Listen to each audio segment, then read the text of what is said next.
I don't want anybody out there complaining about the rain. Honestly, we need it, and hopefully it'll rain harder. I mean, that's what I'm. We just have to make a deal there. It'll be a little uncomfortable for us. We might have a game or two rained out, but we need this rain. Hey, Chris said it. I said it. I believe it. I believe it. Heading into the Super Bowl weekend, and we'll talk a lot of football today, but there are a lot of other things going on.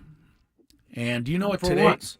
Today is the two-week deadline until the Padres play their first spring training game. We believe that already? 2 weeks from today. It is the 7th, huh? Yeah, February 7th, right. February 21st, the Padres and the Mariners will both walk out of their facilities there in Peoria, and they will play each other in the very first spring training game of 2025. I mean, it's tradition. Not far off. Yeah. I mean, just 2 weeks away. I think at this moment, most interesting question I have is what Padre is going to walk out to left field for that game? No answers, right? That's probably the best way to look at it. I don't think anybody knows. Nobody knows.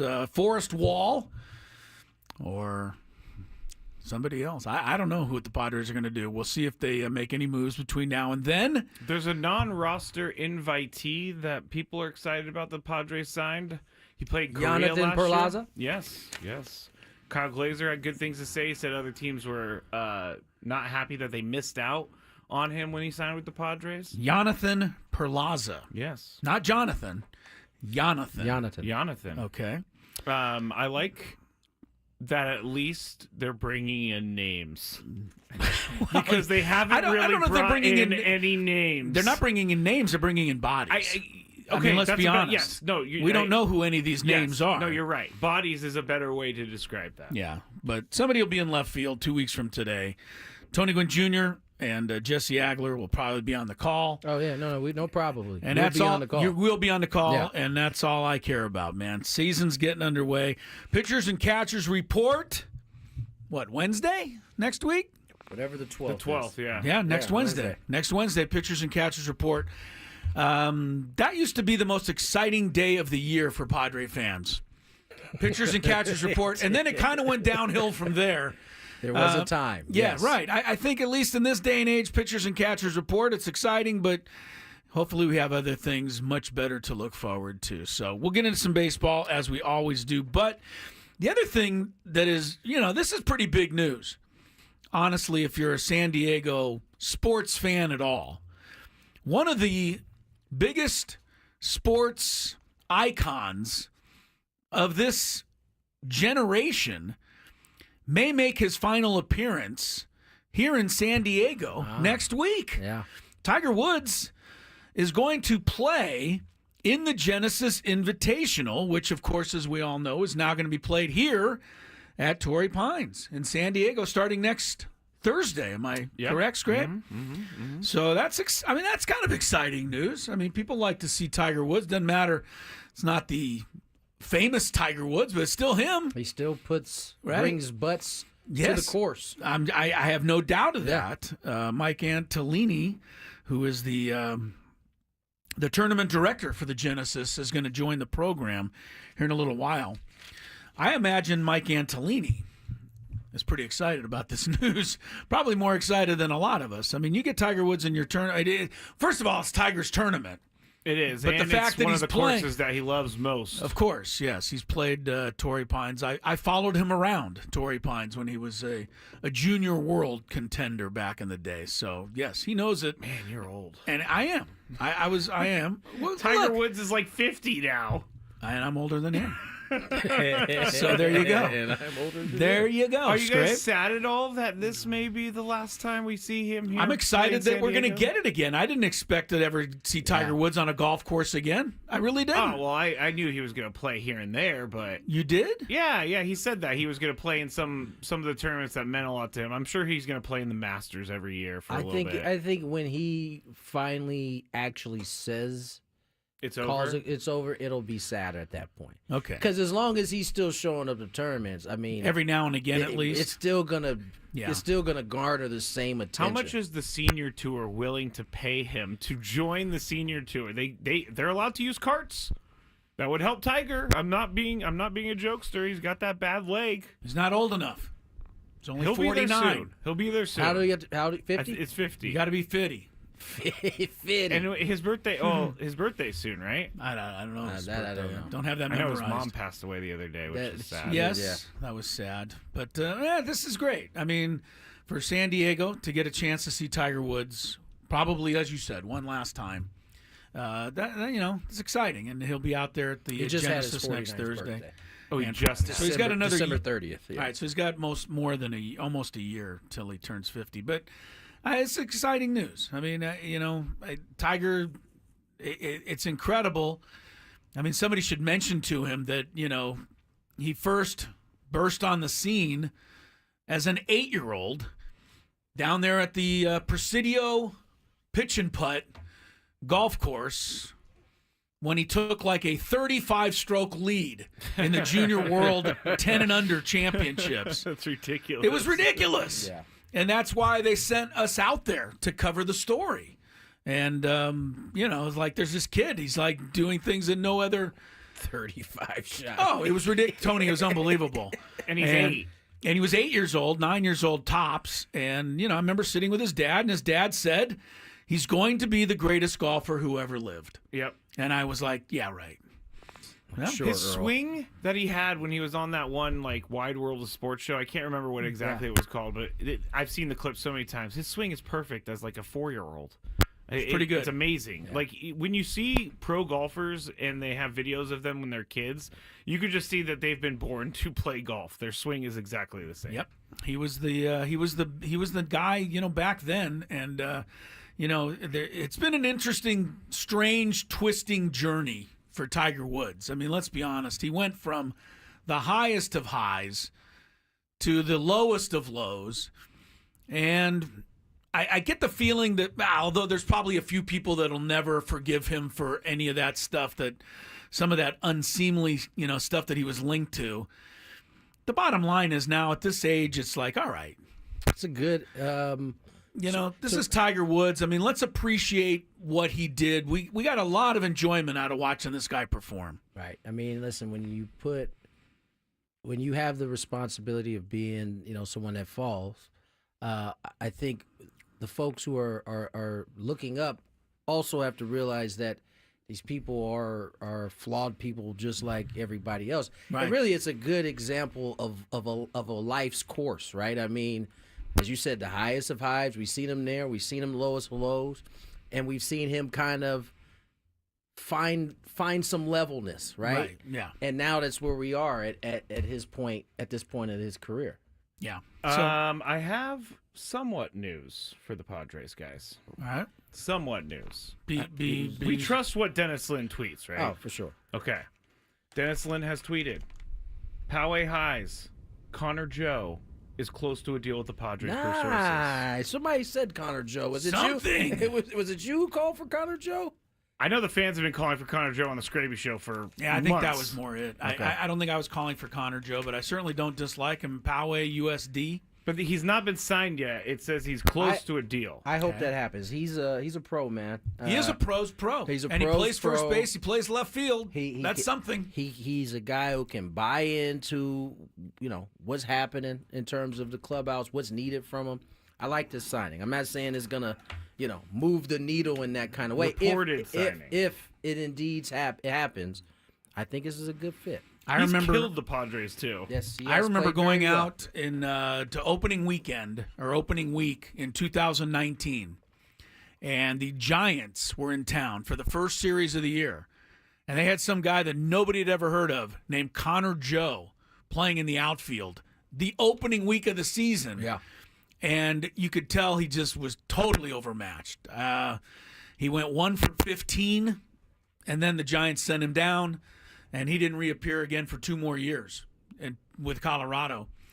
But, he's been a steady guy for Colorado and for Pittsburgh. That's what I appreciate about him most, because I remember that first Yeah. The first time I was doing the game. Yeah, he wasn't ready yet. And he struggled, but you always want to see, how a guy responds after going through that. And he's been really a guy who has been like a fourth outfielder, but been a productive fourth outfielder. Solid 10 home runs, 40, 50 RBIs. That's not going to hurt you. Not at all. Not at all. I love this reported signing. All right. Thank you, Tony. Because Reported. I know that I would be getting a call, and it's a worthy call if we said he was signed and he wasn't. The fans some fans are into this, some fans are meh. Guys, we cannot complain about someone who is a major league level caliber player at this moment in time. Again, it's not even. I don't think Chris or I are saying that this is like gonna all of a sudden be the missing piece, to what's happening. He's a major leaguer. That's good. They need guys who they have an open left field spot. They got a few bats, and I'm not even saying this is one of the bats that AJ was talking about, but this is a piece that fits in the mold of a Solano or a Peralta. That's kind of how I see Connor in this spot. Look, the Padres don't need the player that is going to change the face of the franchise. They have 5 or 6 or 7 of those already. We've seemed to forgotten that they have what they have. Right. But they do need to fill this roster up with some quality guys. I think Connor Joe qualifies, No doubt. if that is indeed turns out to be true. Reported by Dennis Lynn, Connor Joe could soon be a Padre. I'm always curious what they do at the Padres ballpark. Yes, we need to break. Yeah, well, see, I'm trying to. But Actually, we you're don't need to going look in- into what he's done at the Padres ballpark, so we can go to break. Thank you, Scraby. I appreciate it. You try to get to a break, and then he starts in with something that we don't need to hear about. I'm just excited that the Padres reportedly have brought someone in. Well, then jump up and down during the break, because we have to take one. When we come back, San Diego shines at last year's NFL Honors Award Show. We'll discuss that and more when Gwynn and Chris continues. Treat you to a night in our company suite with 20 tickets for you and your friends. No way! Are you kidding me? Register at 973thefanst.com/biggest.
NFL Honors last night had a San Diego theme.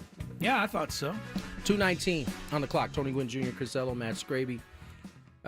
San Diego theme. Antonio Gates, he gets in. Well deserved, as we all As said a Hall of last Fame. year. This is something I think the NFL does really well. Put these videos together of the gentlemen that are going into the Hall of Fame.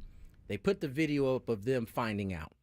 And Oh, so did they? yesterday it was a great quad of guys that did this. So LT brought in Antonio Gates, surprised him. Antonio Gates pretty much looked like he was about to hit tears. The best one of Good for all him. was Shannon Sharp being able to tell his older brother Sterling, who seemed to be surprised as he came down the stairs to see his brother, Yeah. that he was going in the Hall of Fame. And I got to tell you that when Sterling Sharp was playing, he was better than Shannon Sharp. That's how good Sterling Sharp was. It was He Jerry was Rice. awesome. It was Jerry Rice Yeah. and Sterling Sharp. Yeah, and he then was a that drop good. off. Yeah, he was that good. Yeah. So he finally gets in. Eric Allen, another San Diego flavor. He finally gets in. Point Loma High School, for just being Point Loma High School sitting out there, you got Don Larson, David Wells, perfect game pitchers. I know, right? You got Eric Allen now, Hall of Famer. I don't want to leave anyone out at Point Loma. I apologize, but I mean that's not bad for one little And listen, school over there. We've Good for them. been fortunate to have Eric on our show a couple times covering a Cathedral game. He's come on to talk actually about the Hall of Fame in the past. Yeah. And what a nice man. Oh, good like guy. just a solid dude. Just seemingly enjoys life. It was fun to see his smile on his face as he went in. How about that, man? But yeah, finally. Oh, and lastly, the other piece of San Diego flavor, NFL Coach of the Year, right? NFL Coach of the Year. My best friend, Your and guy. former teammate who Well- doesn't respond to my text messages anymore. He also thanked everybody out there, but his best friend apparently, because know. I didn't hear your name mentioned during his acceptance. You know, guys, I'm speech. beginning to think that we're not as good friends as I thought we were. As you thought you were. Well, yeah. I mean, me and Chris never thought that you guys were that tight. But I mean, did I'm you hear glad him that on you're- the air? He I'm said glad I was that you're one coming- of the greatest scout He team was players joking. in history. Don't No, you he re- was not. He was definitely was joking. How was he joking? I mean, he said it on the air, and it is in a promo now. I mean, so it's just there think forever. about all the things you say on the air. If everybody took you seriously for everything you said on air, you'd be in trouble. I thought Kevin Fair O'Connell enough. was a deserving winner of that award. I know that yes. Surprising in some it was ways, surprising right? though Yeah. because I think people thought it would go to Dan Campbell.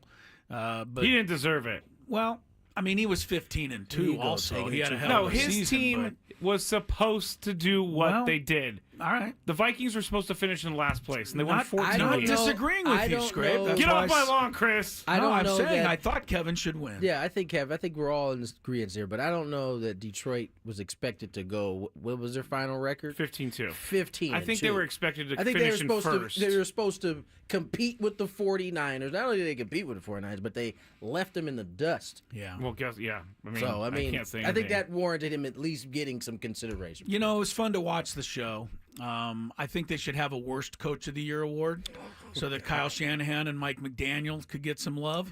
What But, what would that speech? Wouldn't that be fun? What would that be like going up Like there? instead of you know how they have the Razzies, which are the Yeah. worst movies, they can do that for football. Yeah, your team was supposed to be good, but it collapsed. I mean, I'm sorry, but Matt Eberflus, No, Matt would Eberflus probably would have, win that. As a matter of fact, they could just call it the Matt Eberflus They wouldn't award. even. They wouldn't Going even have forward. someone come up and announce it. They just No. let whoever's hosting. Yeah. Just go ahead and finish that one off. Well, Snoop Dogg was, on his game, and I honestly feel like Snoop Dogg is just America's host now. He ought to just host every show. I in love every Snoop, regard. but there's a little bit. I am a guy who doesn't like oversaturation. I need to miss someone or something, and Well, Snoop is everywhere. Snoop delivers every single time, though. That's the thing. He barely delivered the Bill Belichick I don't know joke. that he was comfortable delivering the Bill He Belichick joke. barely did. He went for it anyway. He did. The first thing I thought of, the first thing to me was Snoop Dogg. First time I've ever seen him he came out without sunglasses in one segment, and I'd never seen his eyes before. So that was something new. Usually they're closed. Yeah, he had his eyes were there. Anyway, he did a good job. It was a good show. Can we talk about the big award? And yeah, of course, the MVP was what it all led up to, and I think you and I got it right, but I don't think they got it right. No, I mean, listen, I think Josh Allen was deserving of an MVP. He won the MVP, and I think it had to do with him having less than he's had in the past and putting together one of his best seasons. That being said, when you put the numbers side by side, It's a joke. it's not really close. It really isn't close. Lamar Jackson should have won this award, hands down. I think just the voters really Fatigue, it was. It was fatigue, number one. Number two, it was maybe this is fatigue, but they just couldn't get to the point of saying in their minds Lamar Jackson is a 3-time MVP. Yeah. So they couldn't give it to him. 23 people voted for him, but 27 voted for Josh Allen. I think this is one of those cases where, the narrative of Josh not having one and having such a good season would be tough to vote against in so many cases. So, congrats to Josh Allen. No, he certainly was. No, he deserves to have for an sure. MVP in his arsenal, but sure. this probably should not have been the year. The reality, he very well could have. It should have been flipped. Lamar shouldn't have been going for his third, because Josh Allen should have won last year. Then Lamar could have got this one correctly this year. Then he could have got this one correct. So maybe it's some course correction, if you will. But I wanted to just also add, I thought it was really a great moment at the end of the show, and they do it every year, but Eric Armstead, former 49er, but now representing the Jaguars, Walter Payton Man of the Year. And he came out, and I tell you, he had everybody almost in tears with his speech, his acceptance of it, his just, down-to-earth attitude. Saying things that we need to hear out there. It's not going to change the world. I understand that, but trying to bring us all together a little bit instead of talking about our differences and and dividing and what's happening in a lot of places in this country. And Eric Armstead took a moment to talk about something that was bigger than just him winning an award. Right. So I want to give him a real shout out. If you didn't hear his speech, it's worth finding somewhere and just listening to a few minutes of it. It really is. For those who don't know, it's the equivalent of what the Roberto Clemente Award is in baseball. And so, I mean, they did a whole feature on the things that he's accomplished out there, and not only when he was with the 49ers, but now in Jacksonville. So he's a very deserving winner, but I really enjoyed what he had to say last night. So check that out if you want a little uplifting comment or two to help you through the day. I think it will help you doing that. Mike Andolini is going to join us in the next segment. Genesis Invitational. Remember, was it last week that it was officially moved, or 2 weeks ago? 2 weeks ago. 2 weeks ago, it was moved because of the fires. Well, that time is coming amongst us here pretty quick. Obviously, the big announcement of Tiger Woods, y'all. He'll be a part of this field of players that will take place. It took me a little bit to find it. Hey, Tiger playing may get me out there. May get me out of the house for once and get me out there, because I've seen him play so many times. Can't bring your dogs. It's a little hard. I'm not going there. I'm going to be honest with you, Scraby. I've seen him out at at the Torrey Pines. It's a little hard to see him play. I mean, I've done this. The crowd is so huge following Tiger Woods that you almost have to go up like 5 holes and wait for him to get there. I've written a blog. I tell this story every single year when we get back, because we'll have a little bit of time. I can tell you my Tiger watching tips. All right, well, we'll give us a few. Scraby's Tiger watching tips. As well as Mike Andolini to join us next to talk about the Genesis Invitational Tournament. More Gwynn and Chris on the other side. Gwynn and Chris on the Fan.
next week.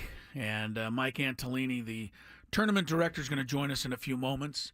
Along with Tiger, you got Scheffler, McIlroy, Morikawa, Wyndham Clark, Tommy. I mean, it's a who's who. This is a signature Really? event, so Yeah. it's all the best players When in you the world. when you said that Mike Antolini is going to join us, you said along with Tiger. I was like, what? Wait, he's coming. That would be Tiger's sweet. coming on with him. Tiger's coming on as well. No, we'll have 46 of the top 50 golfers coming to San Diego, along with Tiger. So I mean, it's quite a field. I know for we sure. got to talk about the Tiger watching tips. We will get to that at some point, but John Heyman is now reporting that Connor Joe is a Padre. He said Connor Joe to the Padres.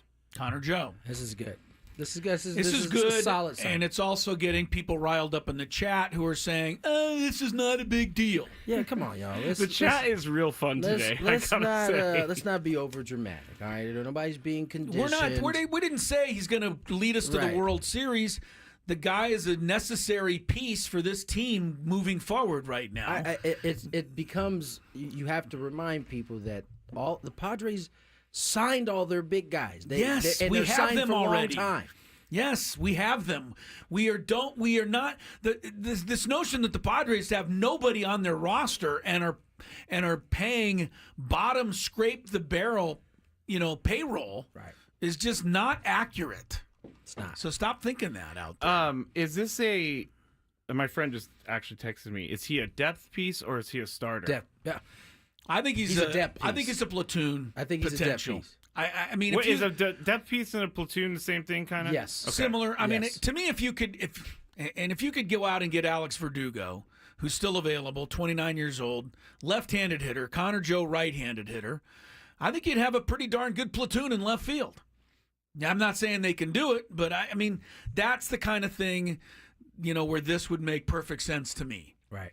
You get Connor Joe to play a little first base once in a while, give Arise the good night point. off. Good point. I mean, Connor Joe's a credible player. He's not. You're not signing 10-time All-Stars right now, No. and you've already signed all those guys. There's none They're out already there on the anyway. team. Right. So I just think that when we're looking at these guys, like, he's better than a prospect or someone in AAA right now because we know that he can play at the major league level. He's a major leaguer. He's Right. not a guy who's going It's not- back and forth. It's not a non-roster invite in this case where you're trying to catch lightning in a bottle, if you will. He's almost like He's a I guy. guess a David Peralta he's- / Donovan Solano type well, signing. That's. I'm not saying he's going to have that type of success because Yes, if we're I being know, honest, yeah. David Peralta, Those guys were off they the had- charts, yeah. They had like ridiculous success, but you didn't know that going in. You were just hoping to get some good production out of you. Turns out you got great production out of him. I don't think Connor Joe's 2023 season with Pittsburgh was any worse or better than Jerks and Profar's 2023 season with the Rockies. Right. That's a good Right. point. And, I'm not saying now, is Connor Joe going to finish 14th in the MVP balloting this year? Yes, We would love it. Wouldn't that be nice? But I'm just gonna say yes so I can be right you're going to say yes so you can be when right. when it happens. All right, would Connor definitely Joe is a Padre. We finally look. The other part of it is everybody's been saying, "Please do something." Now we do something, and everybody's Why'd you do that? What you doing that for? That's Now, nothing. Chris, I heard you had you saw some rumors. Maybe Brendan Rodgers. Could Well, be rumors the biggest I can rumors, go. yes, Yeah, Brendan Rodgers is a second baseman for the Rockies, Gold Glove winner. Kerry Miller, a Bleacher Report, doing his predictions of where some of these guys could land, said he thinks the Padres could be in the running for him. So it's a name to throw out there. Brendan Rodgers, a guy that slugged over 800 OPS at home at Coors Field, 600 on the road. Yeah. So you got to be careful with Rockies guys. That's all I'm saying.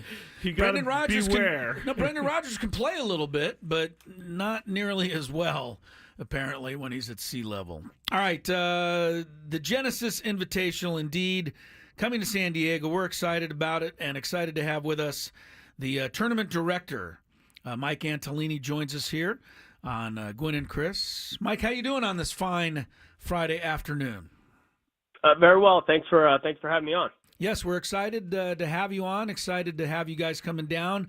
Obviously, the circumstances, which led to this are tragic, unfortunately, for the folks of Los Angeles, and we cannot, go by without thinking about all of those people there, and especially in the Pacific Palisades where your tournament usually is. But tell us a little bit about how San Diego got into the mix and how this finally came about. Yeah, well, like you said, our thoughts and our hearts are remain with those in the Palisades and Los Angeles community while we're not able to host the Genesis Invitational at our home at Riv.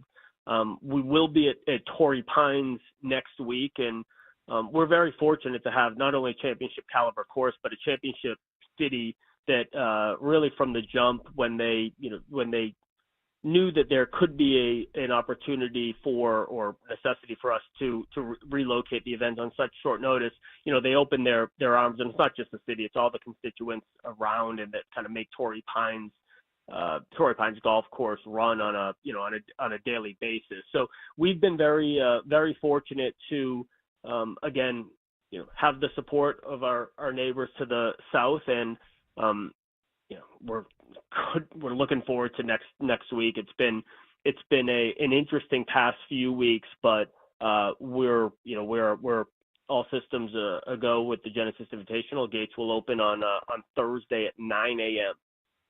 Mike, you spoke about having to be able to pivot and having the ability to pivot here to Torrey Pines. You get the news today that Tiger Woods is committing to the Genesis Invitational. Obviously, he's won at this course here 8 times. And, I'm sure golf fans across San Diego are super excited about this. How big is it for the tournament to have a name like this, along with the other big names that are going to be in this field? Yeah, you're right. Look, our field is great. We're a signature event. We have 38 of the top 50 players in the world, and virtually everyone at the top of the FedEx Cup points list, which is great. And we're unique and very fortunate in that Tiger's our host, so he is innately associated with the Genesis Invitational, regardless of whether he's in a position to play or not. Now, when you can have Tiger as the playing host, that's really the only thing better. Yeah. The only way to elevate his association with this event, and we're obviously thrilled that he's going to be in a position to play, and he committed this morning. I know that there's going to be, and there already has been a great kind of energy and momentum building in the air these last few weeks leading up into next week, and it's only going to be elevated with Tiger in the mix inside the ropes. Mike Antolini is the tournament director of the Genesis Invitational, and for those of you out there that want to go, tickets, go to genesisinvitational.com. You can find out ticket information there. Mike, moving a tournament to San Diego, what does that entail? And getting everything down here and getting all the players. I mean, I don't know how early players make reservations to come out to LA, have to switch to San Diego, et cetera. How much work has gone into that? Yeah, it's been an interesting few weeks, but we have a great team at TGR Live. We have so many event reps among us throughout the year that I think that we're well positioned to be nimble. Now, of course, and you mentioned this at the top, but the circumstances that find us here, add certainly a heaviness to the entire scenario with respect to the relocation. But we've been focused on trying to make next week as successful as possible, given the short runway, knowing that it ultimately is going to support the relief efforts of the Los Angeles wildfires in a way, and that's really what has driven us. And it's not just us. I mentioned San Diego being such a great host city. We've required the support of so many on such short notice, and we can't say enough good things about the open arms that we've kind of come into to help make next week possible. Mike Annalini joins us here, Genesis Invitational Tournament Director. And Mike, you kind of hit on it a little bit. You talked about the support that this tournament can garner for the fire relief. Can you tell us a little bit about those and how fans who attend and everyone in San Diego can get involved?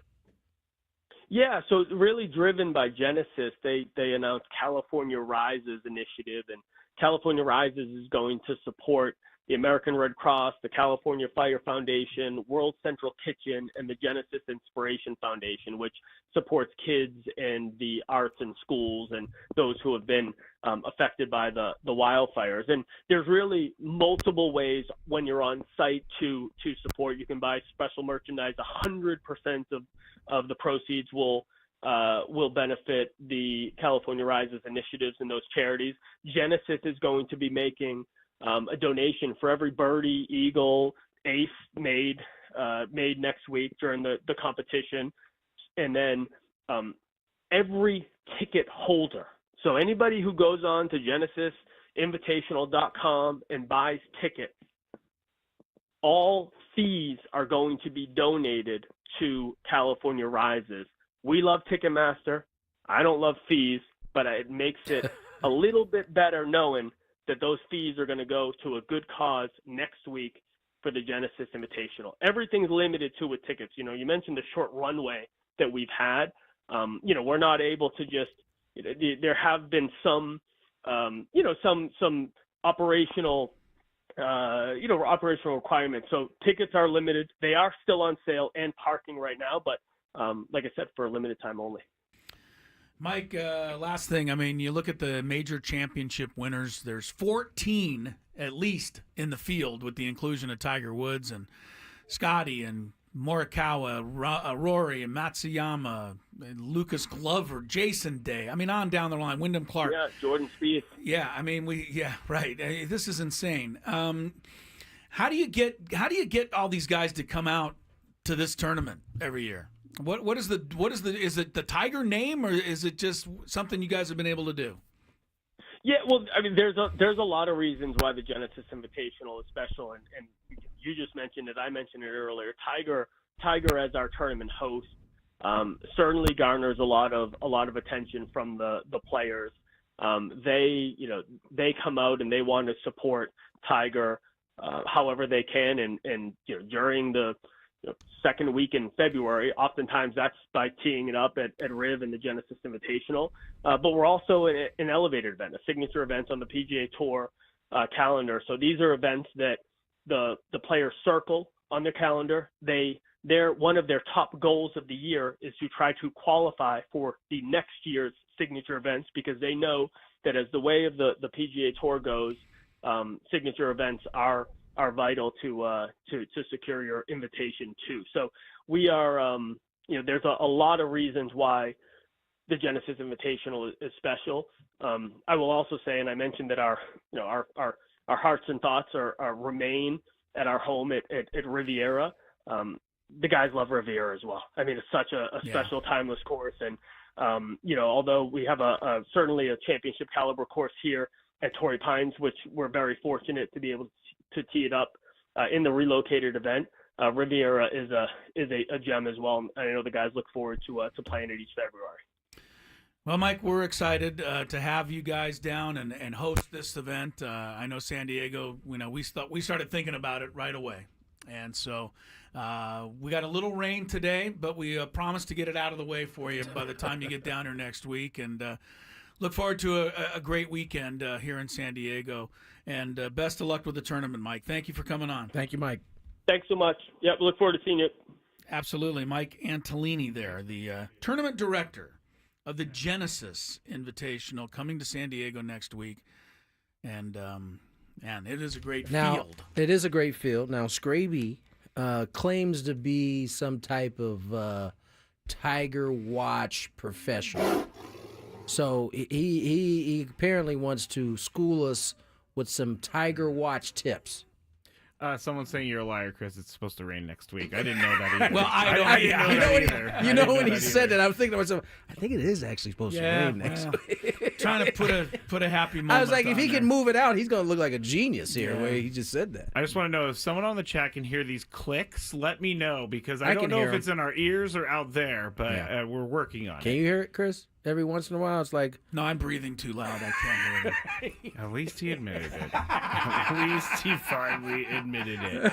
Tiger watching tips because I went to the U.S. Open at the Olympic Club, and this is where I learned about it because it was impossible to see Tiger at the Olympic Club without having to be like 7 people deep from the ropes. So the next time I saw him, I realized I needed to go about 2 or 3 holes ahead, park myself there. Yeah. Watch all the rest of the groups go through, and then when Tiger comes up, if you want to be on the tee, you just got to get your spot, stay right there. Tiger will be front row. So then you go another 3 holes. If you want to follow so Tiger. you got to do it every 3 holes. You can't watch him all his You whole round. can, but I mean, you can follow You can't him, but you're watch not him going to get good comfortably. spots. Yeah, But okay. if you want to be right there, like front Every 3 of the holes. line, just keep going every 3 holes. And this goes for any golfer. Any golfer you want to see. So I did with Rory. What does it look like on the next hole? Did you try that first before you got to 3 holes? how about up? going People one are hole starting to ahead? line up. Yeah. People are starting to line up. Like 2 holes might not even be that Right. that Not good enough. Yeah. Wow. Well, I've been, every time I used to go to Torrey Pines to watch these guys play, I would try to get a glimpse of some of the stars just to say I saw them. But I've always felt the best way to watch one of these tournaments is just to follow the no-namest group you can, because those guys are almost just as damn good. The shots and you can be right next to them the whole way. Right. And I find that to be very entertaining. To watch them drive, then walk out with them to the fairway, think about what you would do with that shot, then see what If they you could do ever with hit that shot, right, and right. then see what they do with that shot. Kind of follow some groups like that. Yeah, that to me is fun. But you always want to get a glimpse of the superstars. Do you remember that one time when Tony got me to be like the official honorary, what was it called? Ball finder? Yeah. And then I remember Rory Sabatini was putting, and my shoe squeaked. And I I don't remember he remember looked that, at though. me. He like looked up at me while he was putting, like, "You idiot!" There's no one in the crowd because it was the COVID year, and Tony was able to give me this pass. So I'm walking around. I'm sitting on the grass. And it goes. Like while As he's he's putting, putting. and I'm the only one standing there. It was awful. I That's was totally broadcasting something that would happen to Costanza right there. I was broadcasting behind the 15th green one year, just doing the radio show live in the afternoon. Interesting. And I was yelled at by the people holding the quiet please signs all day long. And I kept telling the listening audience, this is not conducive to doing a good radio show, but I can't talk. They're all upset at me. I know. I'm not a big fan of how quiet you have to be. I understand, like, not screaming and the yelling. golf purist over here doesn't no like. kidding. What? I don't. I like when people. John Rahm is a guy who blames the crowd when he has a bad shot for something, and I'm not a fan of that. Like, John Rahm's kind of a big dude. John Rahm is a big dude. So what does that have to do with him crying about the crowd? John Rahm may make our countdown later on today. Oh. Sounds like a complainer, a whiner. You just spurred my. I didn't even think about the guy I'm Scravy thinking about was right racking now. his brain, and now you just Trying to find unlocked it some right guys. there. There you go, Scravy. Yeah, we're going to do our countdown later, and that will be the topic. So we'll talk about some of those whiny, complaining athletes later on in the program. Very good. But yeah, I mean, this. You look at the tournament right now. To me, this is the exciting time of the year for golf fans out here, because we get San Diego. I think we followed the Phoenix. The Waste Management to a certain extent, and now this year they come right back here. Yeah. So it's great. Is there any strategy? Is it all? I mean, is it West Coast intentional that they swing. go Yeah. from west and they work their way back, or is Yeah, it because the West Coast is where they have the best weather in the country. Early in the season? Yeah, early, and then it's too hot at most courses during the summer, and then they go to Florida, and then they that's start like that whole thing. Yeah, that's like the end. Of As the soon as season Florida. as soon as they go to Florida, I'm not going to say I lose interest, but my interest lessens quite a bit. Well, we don't have the. It's not. I can understand that because those golf courses aren't ones that we are familiar with and we hear about all the time. Like, Yeah. the Bear Trap. the Honda Classic. I don't even know if it's called the Honda Classic anymore. Have no interest. It's a huge tournament, but yeah, I don't really care about the Honda but the Classic. first couple of months of Well, the that's year, not true, I golf do. is red hot around here. So it's pretty good to get the Genesis and all the players that we're going to have out here. Scheffler and who are you going to follow? Rory? Did you forget any more players? No, I was just thinking I'm trying to think. Are you going to, if you go out there, are you going to go? I will check out Tiger one more time because I've seen him play a lot. Like, I'm not trying to be a bragger. I just have. Rory, probably. I've only seen him play once in my life. He might end up on the list today, too. I better go before. Really? He's not a complainer. Whiner complainers. You might end up on Tony's list. He's not a complainer. You can defend your man all you want, dog. You might end up on a 5. This is going to be an all golf list all of a sudden. Countdown is later. Next, Daily Gambit. Winners, losers, Super Bowl props. There's some good ones. We'll get into it when we return.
Number 2 on this.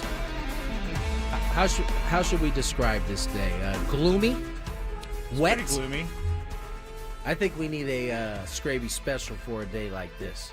Oh yeah. Yeah. Okay. Wow, it is raining really hard. This is being cool here on the Entercom Empire. So if you're sitting out there, What? Yeah, you've come such a long way, man. That was like second year. That was the day after the Patriots and Rams played the Super Bowl. The Rams, baby! The Rams! But I remember just saying this as Chris was making a fantastic point about Todd Gurley. I remember this like it was yesterday. You even remember what we were yeah, talking he was about. making a fantastic point, and then all of a sudden, out of nowhere, I just wow, it is raining really hard. This is being cool here on the Entercom Empire. So if you're sitting out there, that was brain malfunction at its finest, right there. That never is not funny. Every time you play it, it's hilarious. We got a Daily Gambit coming your way here shortly. Had some bets we put together yesterday. We pretty much agreed on all of the bets that we had yesterday. I don't know if there's going to be too much room for separation. I think Chris is having the best week, if I recall. I I'm having a good week. I think I'm somewhere in the middle, and think I'm pretty Scraby's terrible. bringing up the rear, as usual. So let's hop into today's Daily Gambit. Do you like money? I think about money a lot. Do you like money without doing anything? Winning. Do you want to make money while watching sports? I think Washington is immortal luck. Washington, woohoo! If you answered yes, this is your segment. Just don't blame us when you lose. Nothing is ever your fault. It's your game. Take it. Gwynn and Chris go through the top bets of the day in The Daily Gambit on 97.3 The Fan.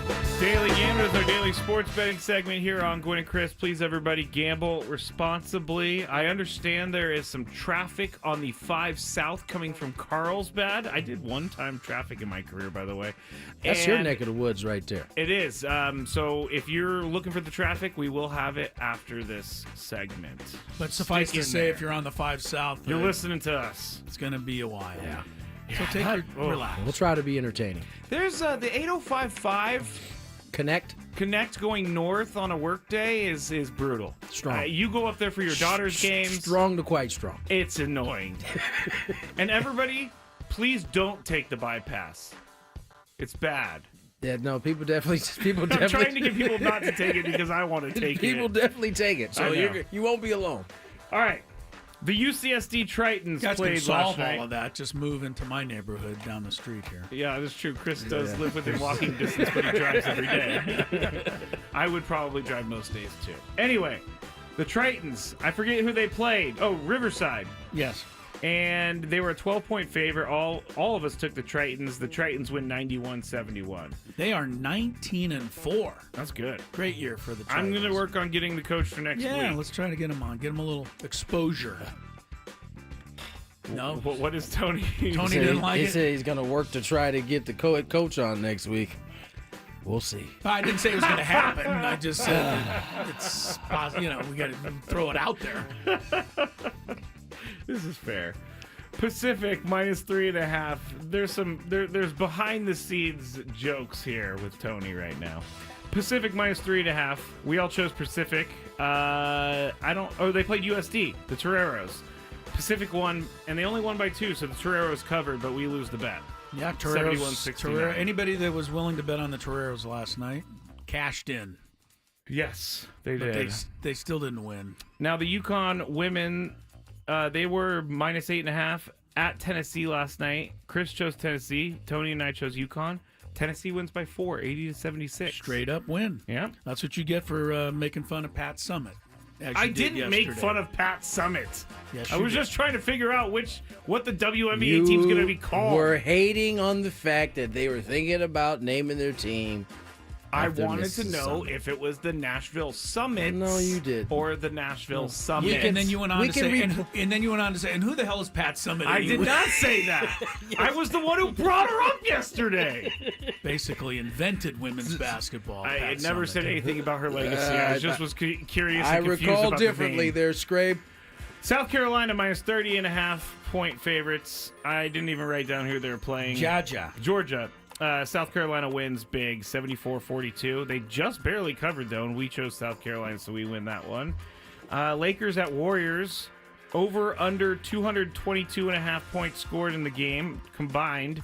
All of us went over. All of us were correct. Lakers show win 120-112. Let's stop for a second, and Scraby won't want to do it, but I'll do it. I'll congratulate LeBron James, becoming only the second player over the age of 40 ever to score 40 points in a game. He had 42, one short of Jordan's 43. Mm-hmm. LeBron is turning it up a notch lately, Tone. He's been hot. He seems a little inspired by these moves. He also dribbled over the center court line. Yes, he did. And then Steph Curry decided to put up a shot. Like, what do you... And it went right in. It was at least a 40-footer. It was honestly like the best 4 possessions I recall. So he came down the first one, kind of looked, passed around, got a 3. Next time, dribbled up, took a 3, made it. Next time, literally, this all happened. Took a 3, made it. Then the 4th time, he got to the logo, like kind of looked around. Heat check. Heat check. It was way out there. Steph Curry made 6 threes, but took 20 attempts. Lakers did a great job. Himself. He shot 20 threes himself. Yeah. So Lakers don't let Jimmy well. Butler know that his team lost. He might be sitting out for the rest of the year. Here you go. The whole thing with Jimmy Butler really angers me. It really angers me. Now he's like, "Oh, I'm ready to play basketball again." He said he's what happy. What the heck were you doing? He's happy to be wanted again. Oh, your $50 million salary wasn't them telling you that they wanted you? Come on. That's what he said, man. Dallas and Boston. Don't shoot the messenger. I'm just telling you what he said.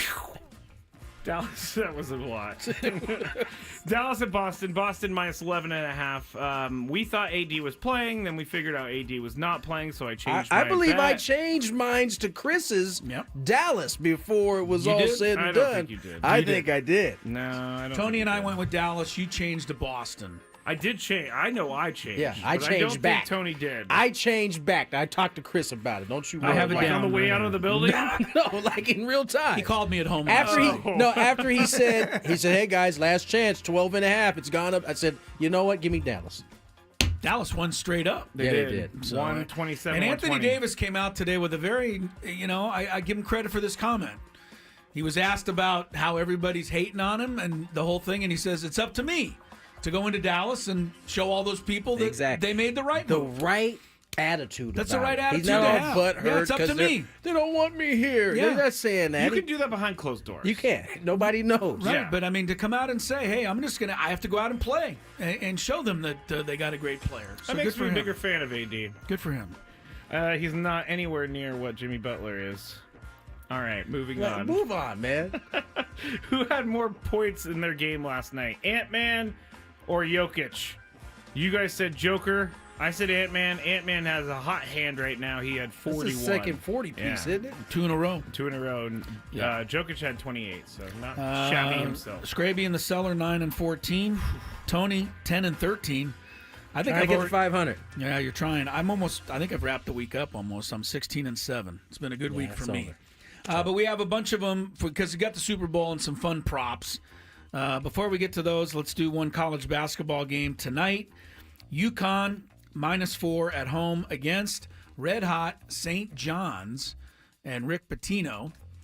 UConn, we know who they are. St. John's is actually leading that conference with an 11-1 record and has won 9 straight games. But they're playing at UConn tonight. Tony, I'll let you go first. UConn -4 at home. St. John's. St. John's. Okay.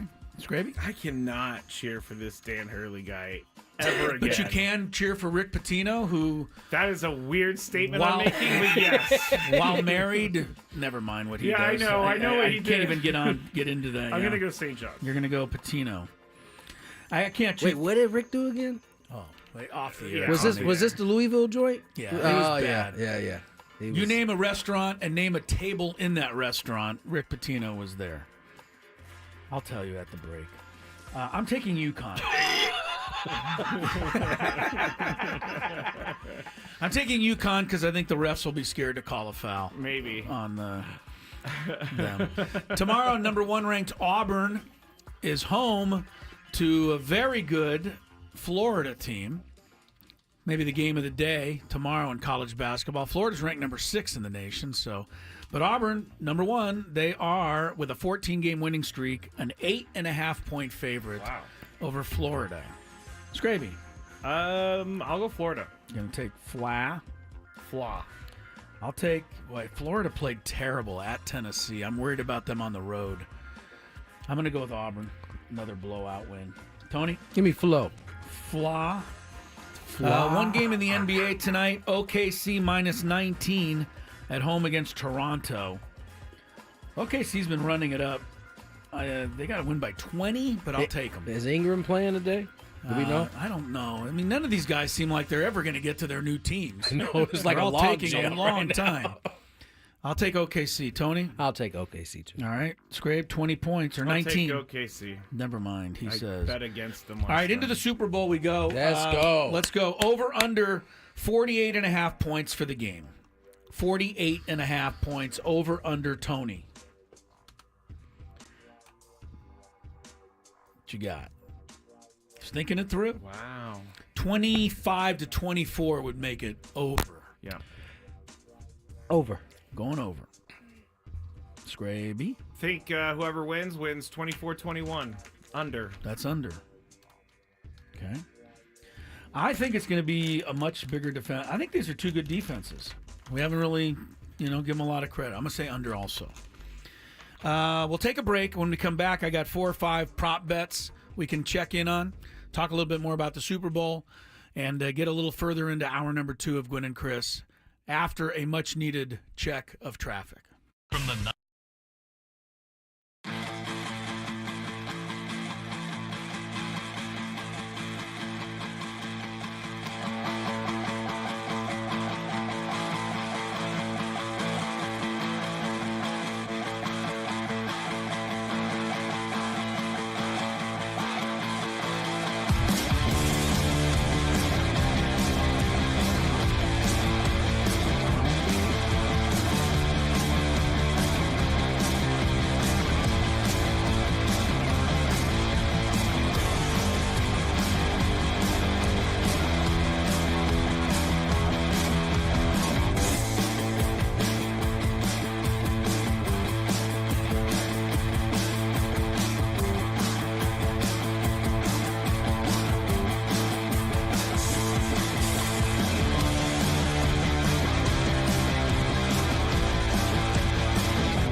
3:19 on the clock.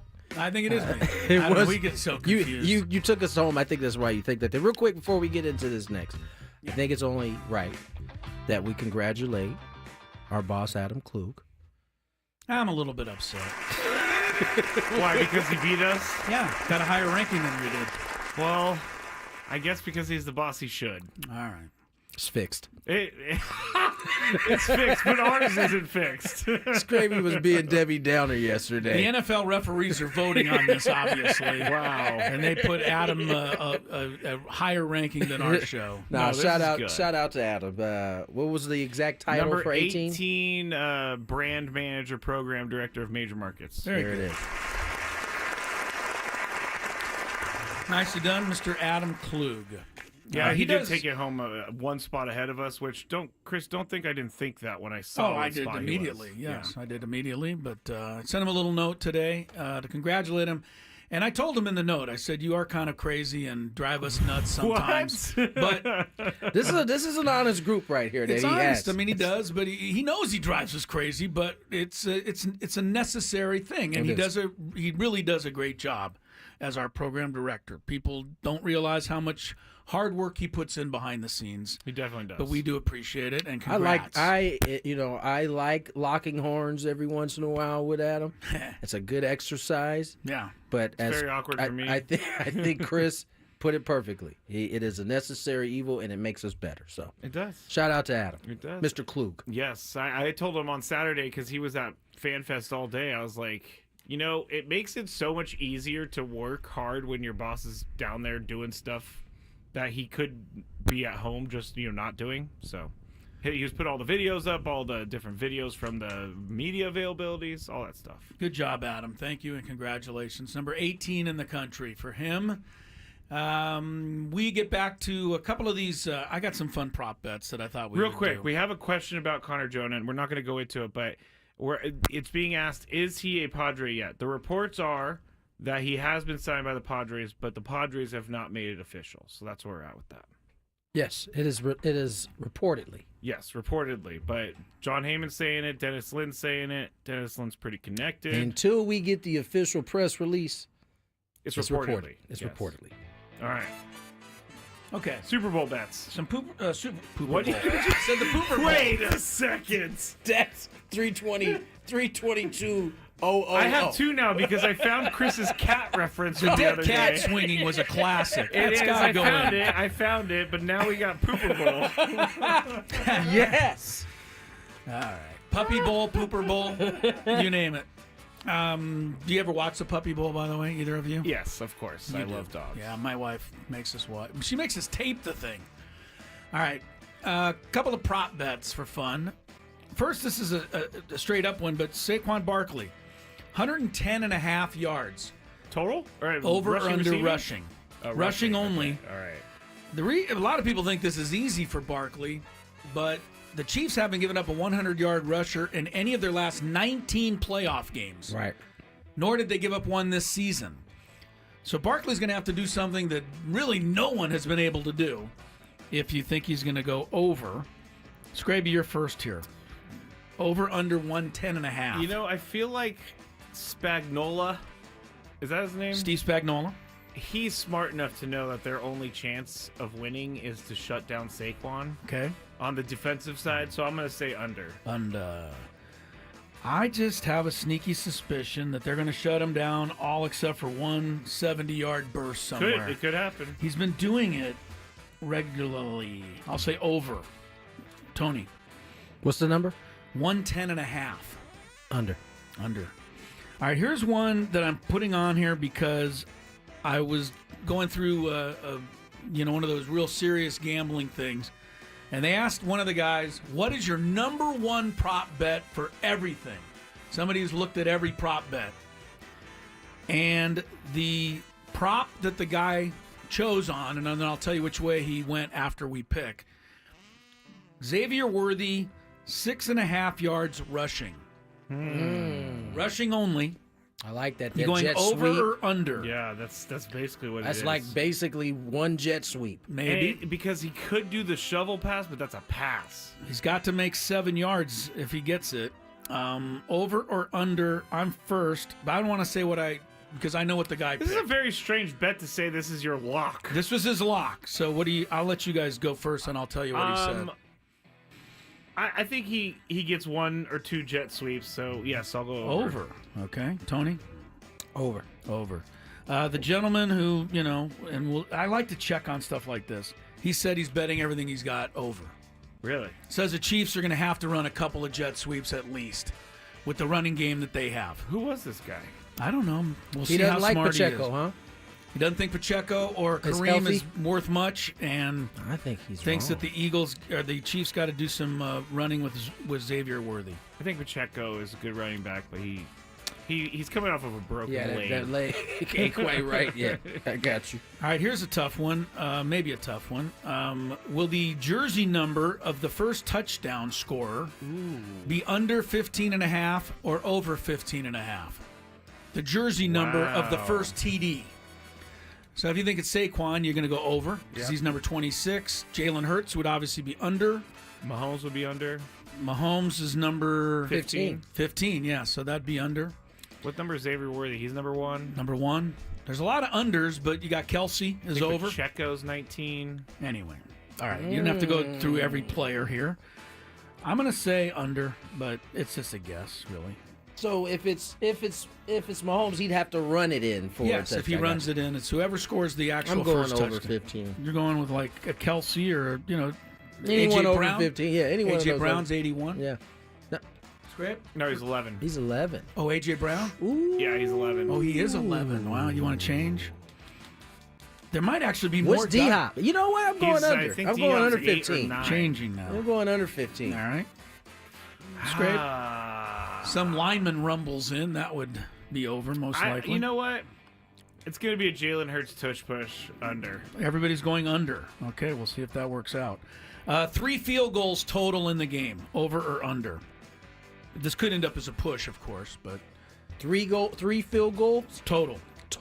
Oh, Yes, Tony's first. So 4 or 2. If it comes out 3, obviously we get a push there. Over 3 field goals, Tony, or under in the game? I'm gonna go over. Okay. My goodness. Struggled with that one, didn't he? Under. I'm going under. Oh, God. Oh, come on. Going under. You know that I do this in pen, I'm Tony. sorry. I'm sorry, my friend. I'm And sorry. you know that he stares at it all weekend knowing that he had to scratch it out. Yes, it bothers me. I'm going to go under because I guess 24-21. So that would be 1 field goal Yes, if it that would. turns out. I'm going to go over because I picked both kickers in my fantasy. That is true. So I'm hoping there'll be a lot of field goals. Last one. Will any quarter see 22 or and a half points or over that? Combined. Sorry, combined. So will any quarter have more than 3 touchdowns plus something? That's a tough one. No, there's no way. Scrape says no way. Give me that again. Any quarter will the total points be over 22? Like that someone Yeah, yeah, scoring, like- 4 touchdowns is basically it. I'm So gonna a say 14 to 10 quarter, I'm something gonna like that. You say yes? I'm gonna say yes. Wow. Scrape, you know, I say no because I said a low-scoring game. And the final one, I thought that was the fun I one. know I changed. Will there be a successful 2-point conversion in the game? Yes or no? This used to be obviously an easy one. Nobody really ever did it. But I do think it's going to be a weird score somehow. So somebody will do a 2-point conversion. Yes. Tony? No. Scrape? I think yes. Also yes. I can see the Chiefs just like having the last play of the game, I can see the needing Eagles. to go for 2 and I then can go see for the it. Eagles Wait, they go just have to they have to complete it, or they just have They to have do to it? make it. Yeah, I'm gonna say no. convert it. I think the Eagles on their first touchdown may try a tush push for Why not? 8-0. Why not? You never can tell. I have some more baseball news, guys. Well, give it to us after the break because we're fan running favorite. late. Yeah, we gotta go. We got to go, Scrape. You're gonna Tony just have needs to go. You're just gonna have No, I don't to need to go, but we need to go. Oh, I as see. a show. I see. I thought. Never mind. Go ahead, Chris. tell us when we come back. Okay. Scraby's got news. Don't miss it. Be careful driving in the traffic. Gwynn and Chris. Hey, guys.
3:34 on the clock. Tony Gwynn Jr., Chris Ello, Matt Scraby. We've got our countdown. We've got our countdown. I didn't know what was going on there. I didn't know what was going on either. We're but now I telling understand. secrets about you, Tony. It's all good. It's all good. Don't you worry about it. Tony's breath smells Y'all ain't right. I have to pay off on my thing before we get into the countdown. Okay. Well, why don't you go do that right now? Okay. The White Sox Oh, yes, your news. have DFA'd former Padres reliever Steven Wilson, everybody. All right. Now, He's available again. he is available. They need some bullpen arms. Padres? Yeah, not sure what's going to happen there, but Had some success here. yes, had a lot of it's success right here. there for them if they want it. So there's the news. Do we worry that he's been DFA'd by the White Sox? Well, I think what you worry more about is, even though it was the White Sox, 1-6 with a 5.71 Yeah, he didn't ERA pitch well last year. doesn't exactly sing out that he was pitching well. That's true. That's true. But he was, as Tony said, pretty good here. Pretty productive. He was. I mean, we were all pretty heartbroken when he was the guy who had to. We Go were to the White Sox. we were heartbroken for him Yeah. because Tony I was about saw to- him. I was about to say, we weren't heartbroken that it happened. We were Yes. heartbroken that he had to go through it. Yeah, Because we that- certainly that's what I weren't meant. upset that Dylan No, Cease of was course becoming not. a But project. it But was Tony a bummer. saw Steven Wilson right before this happened, didn't he? I literally talked Yeah. to him Right. 2 minutes before it went down. So that's why That's we so felt bad brutal. for You're him. his Grim Reaper. He's like, get away from me, Tony. Bad things if happen. if he does come back, he's not going to talk to you ever again. No, it's We know over. that. It's over for me. Right. All right. And Connor Joe reportedly signed. That's correct. the news. If you're just Reportedly. tuned in. Yes. Reportedly. Connor Reportedly. Joe. Do we need to check traffic before Yes, we do we do. this? Let's check traffic, then the countdown. From the 97.3 The Fan Traffic Center, here's Vicky Pepper. Still got this SIG alert up past Encinitas, 5 south at Leucadia. An accident has the 2 right lanes blocked here at a standstill from Cannon. That's going to cost you about an hour. 8 east at the 15, a wreck in the left lane, and 15 south at the 805, a collision in the number 4 lane. I'm Vicky Pepper with Gwynn and Chris on San Diego's #1 sports station, 97.3 The Fan. It's now time for Gwynn and Chris to rank their top 5 of the day. Gonna grip and rip as usual. But this isn't just a regular top 5 list. I love it. It sounds sadistic, but I love it. This is the countdown. And it starts right now on 97.3 The Fan. All right, the countdown is amongst us, and we're putting it together. Some of us are still putting it together. Scrappy, give everybody a little preview of what today's countdown is about.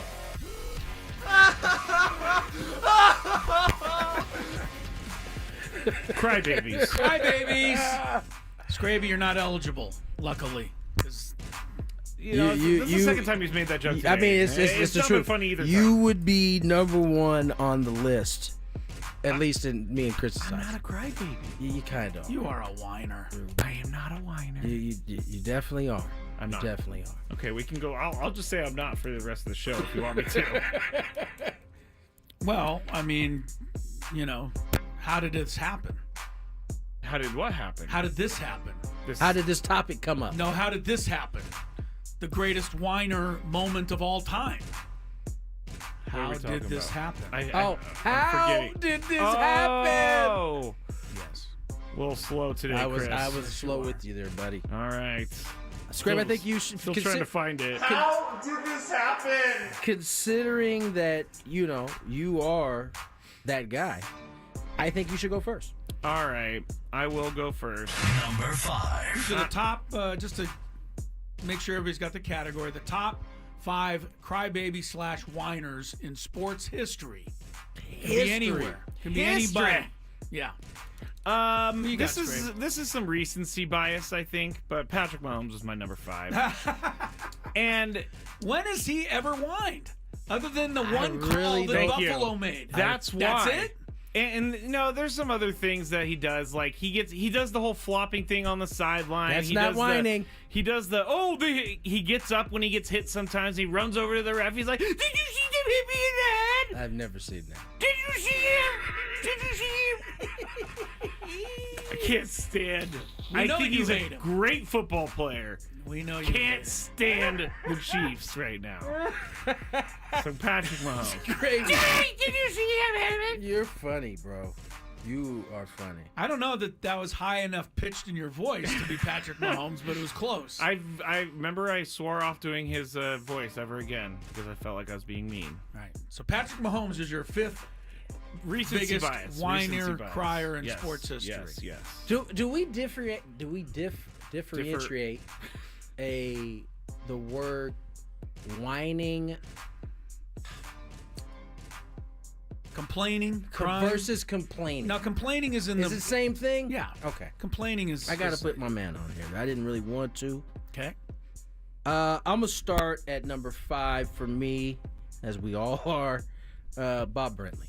Oh, thank you, Tony. I always felt like Bob I can't was- believe there's 4 that complain more than him, but he's way up the list. And I got to say, I like Bob. He comes into You do our like him. He's because nice. He's a nice man. Yeah.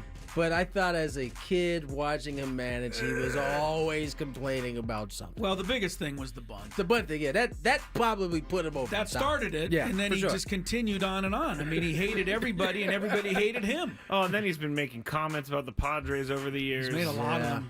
Yeah, he's upset, I think, every single team in the NL West at least once. He's also been fired from his job, or at least not fired, furloughed from his job. Furloughed. For complaint. What was that one about? Do you remember, Scrape? He did something. He said something about Tatis's jewelry or something. Remember when he was wearing it? It was something. Oh, no, it was the do-rag that...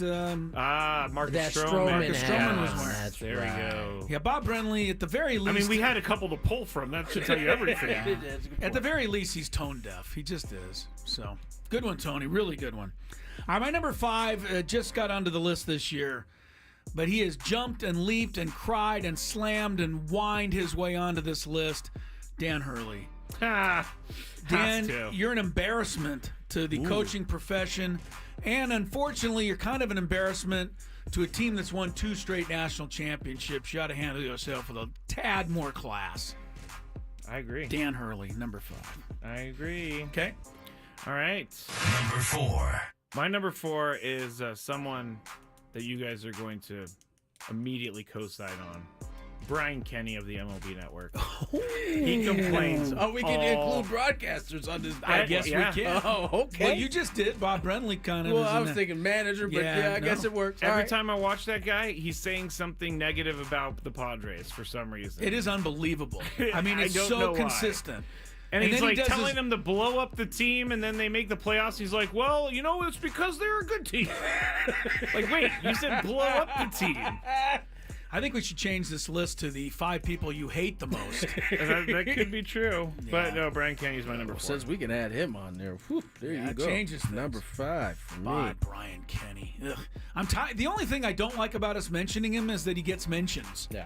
Like I wish he didn't even got a get little any something mentions. for that. Yeah. Is it my turn? Yes, sir. Yes. We'll just call him BK.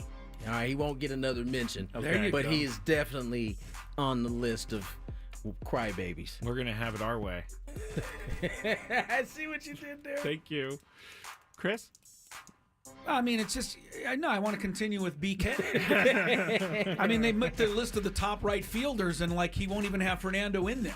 Like he's just he's an idiot. His war's not Along with his opinions being terrible, I can't believe there's somebody there. His F war isn't high enough. There's somebody at MLB Network who watches him and go, boy, that guy's good. You know, gotta give him the biggest spot on the TV. You know, I don't get it. I don't get it either. Mark did say Bob Brentley did talk about Tatis running with a bike chain around his neck, but that's not the one he got suspended for. The do-rag comment was. The do-rag comment got him, but he did talk about it. He's not.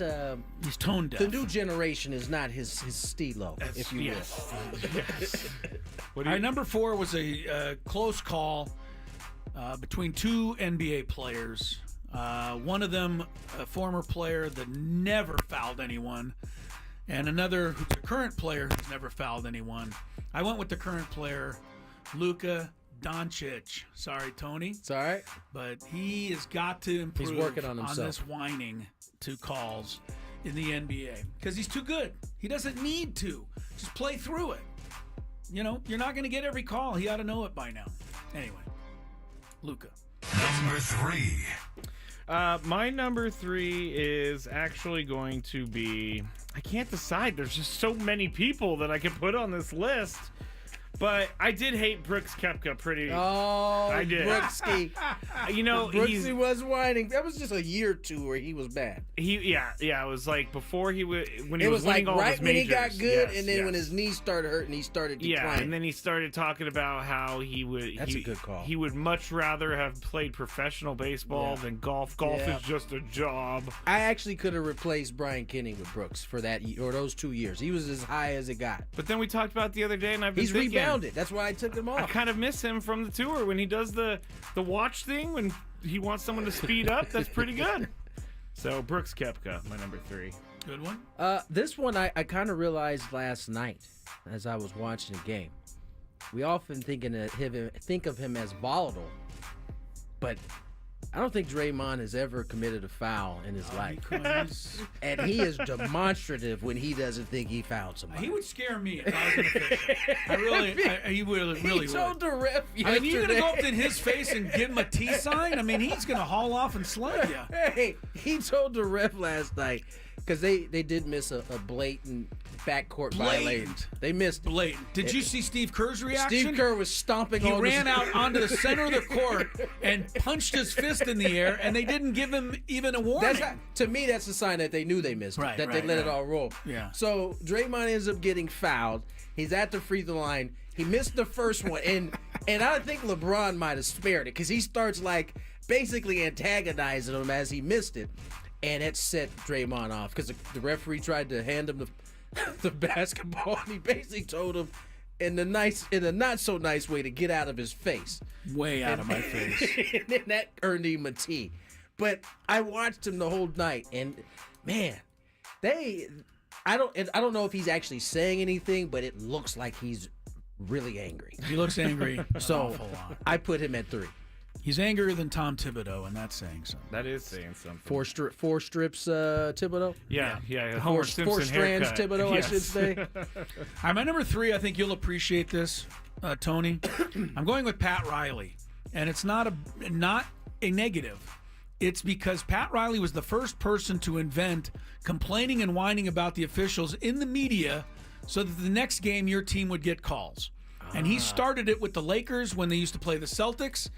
And he continued it throughout his career, and he had great success with it. Phil Jackson took up for him and did the exact same thing. Phil Jackson did the exact same thing, always in the media, not whining and crying. But who was the person that you... Pat Riley. Oh, I don't know why you said Pat, and I thought Patrick Ewing for some reason. Oh, no, Pat Riley. Pat Riley was a great... He did all this mentally to get under the skin and just get referees to be thinking about maybe giving the Lakers a couple extra calls in the next game.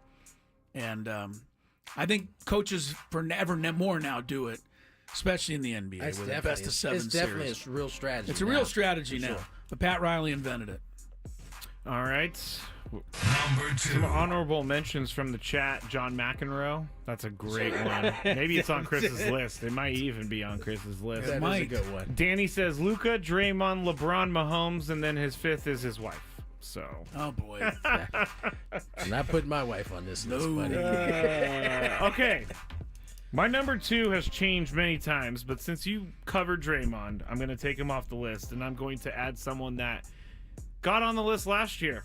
Ken Rosenthal. You're going all media personalities. Well, I just can't stand the media people that are like, oh well, I know what's right, and so if I write it, it's true, type of thing. And is that what he said? I struggled with that. I'm not gonna lie. But during the playoffs, when he wrote that article about Manny being a poor sport and jerks and Profar, just that whole thing lost me.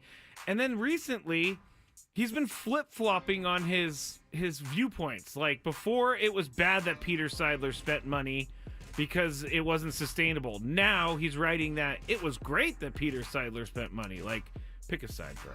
We hate him.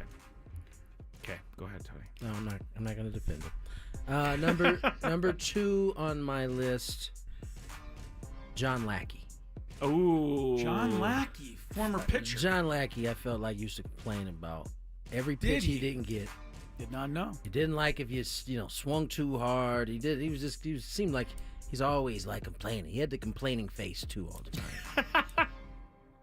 The complaining face is a key. It just like went with him everywhere he went. John Lackey, number 2 on my list. John Lackey. Number 2 for me is probably the scariest individual on anybody's list, but nobody complained and whined harder, more vociferously than Robert Montgomery Knight. Bobby Knight would be number 2. Yes, he would. Picked up a chair, he threw it across the floor, and that's one of the tamer things that he did. The look on Bobby Knight's face when he got angry was pretty intense. Yes, it was. He seems like he was the reason why the term red came out. Red. R.A.? Yeah. And we've told the Ben Higgins story too many times. Yeah. Yes, we have. But Ben trying to interview him, asked him a question. Second question, Bobby Knight Ben turned to put the mic and he was gone. I'm out. Didn't even, just left. Bobby Knight, had kind of a short fuse. We're getting some Dave Roberts on the chat. Oh, well, that's very true. understandable. My number one has changed also many times. I was going to say Dodgers fans, but they're not so much complaining as gloating, so I can't put them in that list. But I can put Madison Bumgarner on this list. Oh, that's a good one. He was a Giant, and when I went to college there, I loved Madison Bumgarner, but when he wasn't playing for a team that I cared about, he was so annoying. That's a solid. The stare downs, the he unwritten did it for rules so that he was so long mad about. that people started looking for him to do it when they did something off of him, like Max Muncy. Yeah. Couldn't wait. It's just Mad Bum complained all the time All about the time. everything. And Max Muncy, actually, the only good thing he's done in his life was tell him to go get the ball out. Yeah, get the ball out of the water up in San Francisco. So Mad Bum. You know what? That's good enough to where I'm gonna still at least make that a half choice for me. So Madison's gonna be 1A. Scrape, I just sent you a short video. Have it handy for my number 1, please, if you can get it up there. I love how Chris goes, have it handy for my number 1 that you need in 10 seconds. Well, if you can do it. I'm a stall. Madison Bumgarner will be 1.5. 1A or 1B. Okay. Number 1 on my list, Sergio Garcia. Oh my goodness! It just seemed like this guy was crying. I don't know how he hit the golf ball with the water running out of his eyes. He was complaining about everything, and it was at a time where Tiger was at his peak. So it wasn't. He did cry a lot. He was upset about really losing to Tiger so often. Yeah, he was. It just seemed like it was. Didn't he finally win a major? Yes, I was so upset. I did not want him to. I actually kind of wanted him to win a major. I was too. I really feel bad for guys that are like even career in that process, second place he was finishers. like whining about things, even in the major that he won. I felt like maybe. Who knows? Yeah, Sergio Garcia, Madison Bumgarner, they share the 1 spot with me. All right, Chris. My number 1 was mentioned by the chat. When it comes to whining and complaining, you have to stand in awe of John McEnroe. This is Wimbledon. He's looking at the referee now, very angry. The ball just came up all over. It was a bit of a spread, Mr. McEnroe. That was a good ball. Excuse me? That was a bit of a spread. Look, you can't be serious, man. You cannot be serious! That ball was on the line. Chalk flew up. I don't think anything ever got better than you cannot be serious. But he was unbelievable when it came to complaining. He's so popular now. I enjoy watching his work. I've read a couple of his books. I think McEnroe is a terrific guy. But, man, he's something switched when he got out on the court. The one thing that he said was correct, though. It was back when he played, the refereeing was bad. The linesmen were bad. And he was trying to get it to finally get better somehow. He did. And it worked. He sure did. He might have not benefited from it. No, he didn't, but the rest of tennis has. Can you imagine how hard it would be to be a referee back in those days? Because now it's like the referee just sends it to the video monitor, but now you have to, or back then you'd have to look at it. You cannot be serious. Oh. His hair is great in this video, too. He doesn't have much John's hair from now. He's from New York, isn't he? Yeah, he's from Queens, New York. Oh yeah. my God, you could just hear it seeping through his body. If you ever want to, He goes, the Chuck went up in the air, and he like throws his hands in the air. if you have some time and want some fun, I got that on YouTube. But there's like 12-minute long videos of McEnroe outbursts. Not just that one, but there's a ton of them out there. So it's kind of funny to watch. You cannot be serious. 4 o'clock hour on the other side. When we return, more Gwynn and Chris. Chris versus fans. Oh, sorry. Chris versus fans, 833-288-0973.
John Heyman and others, that I don't think the Padres themselves have released the information, but everybody seems to agree that Connor Joe, former Rocky, former Pirate, actually made his major league debut in San Diego as a Giant, and before that played at USD, and before that, Poway. He's probably in the high school Hall of Fame there with you, Tony. I don't know if he's there yet. He may not be there yet. He may not be there, but he's on it? he's on his way though. Yeah, Connor's. Listen, I think he is. You've seen his growth in terms of his first time being in the league and where he's gotten to at this point. Had to beat cancer at one point. We had to miss a year. It's right around the COVID he did. time. He missed the COVID year. And to see him kind of bounce back and create a lane for himself has been fun to watch as a Powegian myself. And now he's going to come in and have an opportunity to kind of continue that path. What it looks like, I don't know, but he's certainly the type of pro I think the Padres want on their ball club. None of us are saying that this is a stunning development that's going to change the course of history, but all of us are saying that we like the move. Yeah. It's a good addition. Connor Joe, especially hitting against lefties in a platoon type thing or off the bench, DHing, left field, first base. I don't think it's a bad pickup at all. A couple of other quick news items before we get to Chris versus the Fan. Trey Mancini, Diamondbacks, agree to a deal with him. And Chris Drury, infielder, joins the White Sox on a minor league contract. Couple more quick things. Congrats to Wade Boggs, the former batting champ. Yeah. And, kind of one of the guys that your dad, teamed up with, although Boggs was the American League version. Yep. He had been going through some cancer, announces today that he is cancer-free. So that is terrific news. And one more, wide receiver for my all-time favorite, 1972 Dolphins, Howard Twilley passed away today.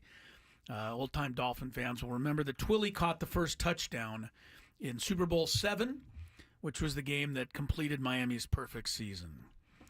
All right. With that, Scraby, on to Chris versus the Fans. If you had one shot, one opportunity to take down the human almanac himself, howdy do. Now is your time. Listen to me, this guy is dangerous. Now is your opportunity to win a prize. Well, I hope you know what you're in for. Chris versus the Fans starts now on 97.3 The Fan. All right, you will be playing for a trip to Las Vegas, a grand prize. You're going into the qualifications. Did we almost have a replay of its raining outside? It's real cool outside. I just went.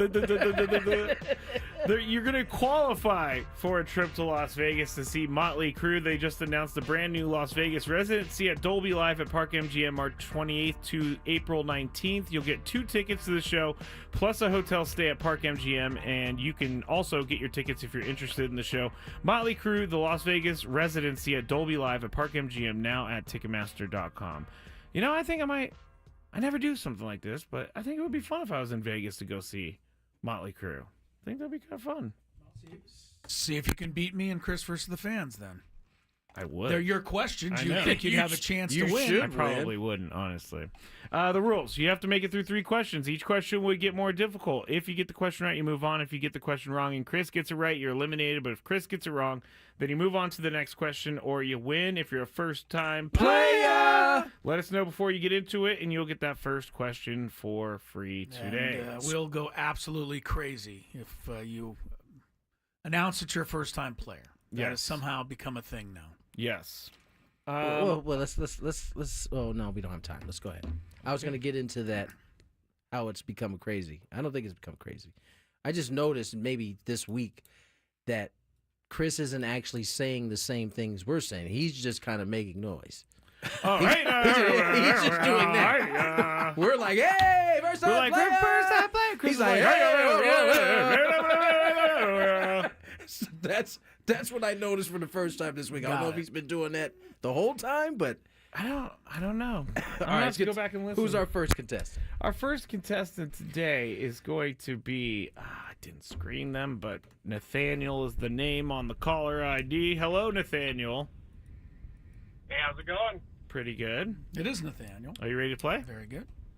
Yeah, first time player. I'm ready. First time player! Here we go. Scraby is banking on the first two. No. First two callers winning.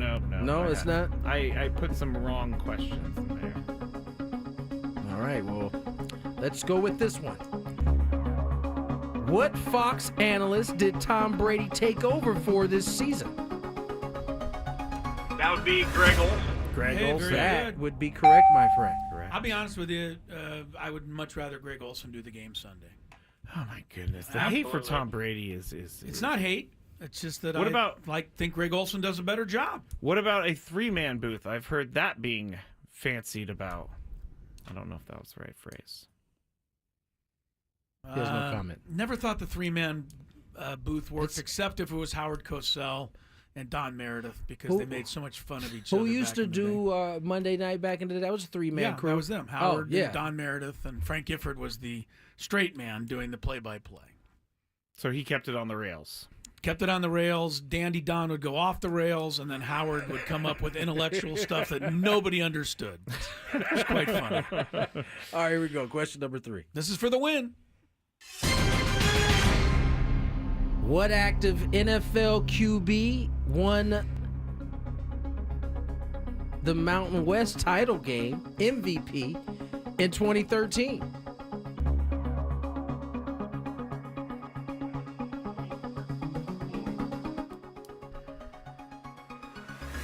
Oh. No, he's not Mountain West, so I'm just going to say Gardner Minshew. I don't know. Gardner Minshew. He was a Pac-12er. I'm pretty sure it's Josh Allen. I can't think of anyone else who played in the Mountain West. Joshua Allen. Pretty But sure. I could be wrong. Pretty sure. It is wrong. Wow. You tricked me. The answer takes you back to a tandem of Derek Carr and Devontae Adams. Yep, he won the MVP in 2013 for the Mountain West title game. Awesome question. Wow, it's great. And awesome for you, Nathaniel. Yeah, good job, Nathaniel. Stay right there. You win the Chris First the Fan. See, that happens. Happens out there. Sometimes you can back your way into Right? a championship. A lot of people think they can never win this game, but it's very winnable. And that was a good question, Scrape. Thank you. In fact, when I said Josh Allen, I kind of knew it was wrong, but I just didn't have another answer, yeah. thought. Derek Carr, Fresno State. Fresno State, yeah, he did. Wow. Very good. I didn't realize that in 2016 they played Wyoming. San Diego State did. Yes, Josh Allen was in that game. Oh, okay. And All right. Rashad Penny, I believe, was the star. He was, and DeMonte KZ was also the defensive MVP. Who's I believe he's playing for the Steelers. now? Steelers. That game was the rematch of a game that had happened about a month earlier in Laramie that Josh Allen beat the Aztecs. Yes, I remember this. And then they both qualified for the championship and played each other again, and the Aztecs got the. I didn't realize got they the won win. the Mountain West back-to-back 27-24 both times. Against Air Force, Yep. and then Wyoming.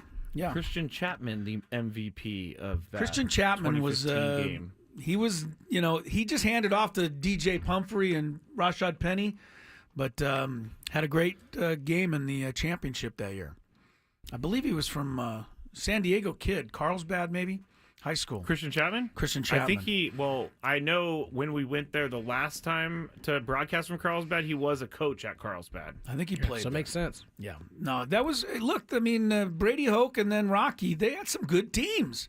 I mean, people, want to say, well, they didn't throw the ball all over. They didn't, but they were good. What was the matter with that? Yeah.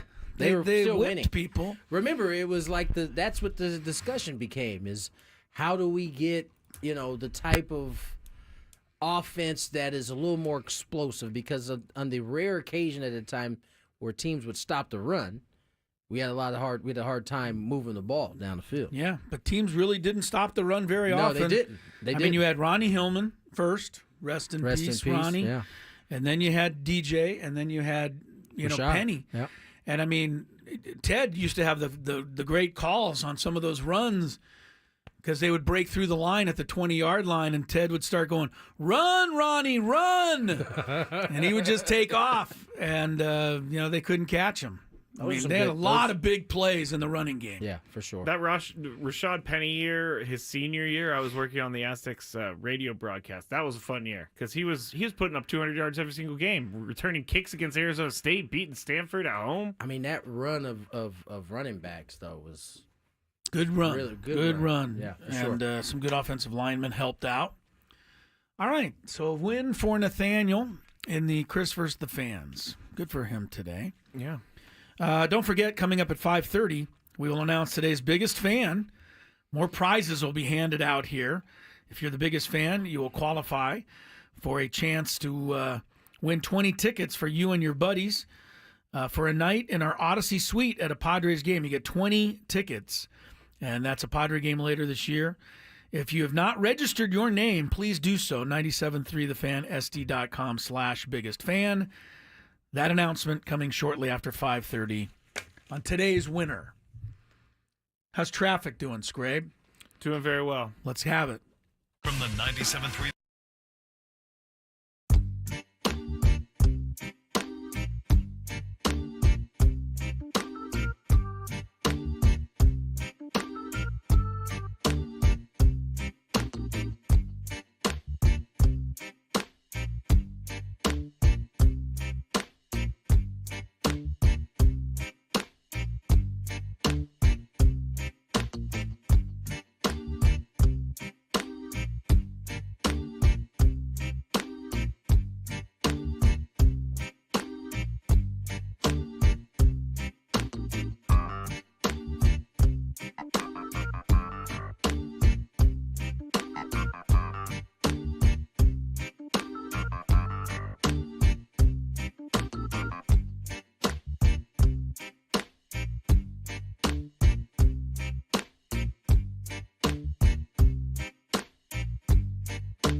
Back at it again.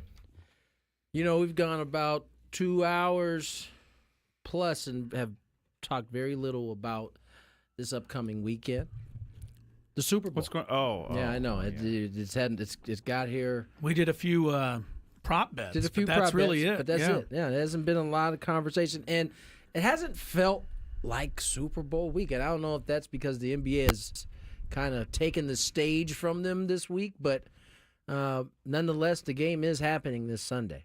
Here's my theory about this. What's I your thought theory? a lot about it because yesterday we talked about why no one cares about the Super Bowl or perceived doesn't care about the Super Bowl. And someone said the 2 weeks in between. Well, it's always been like that.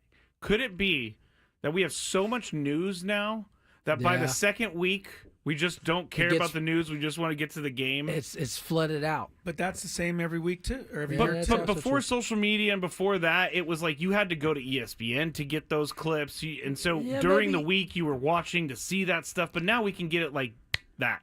I think maybe there is, our brains are trained to it being different. But, I mean, social media's been here the last, I don't know, however many Super Bowls. Too long.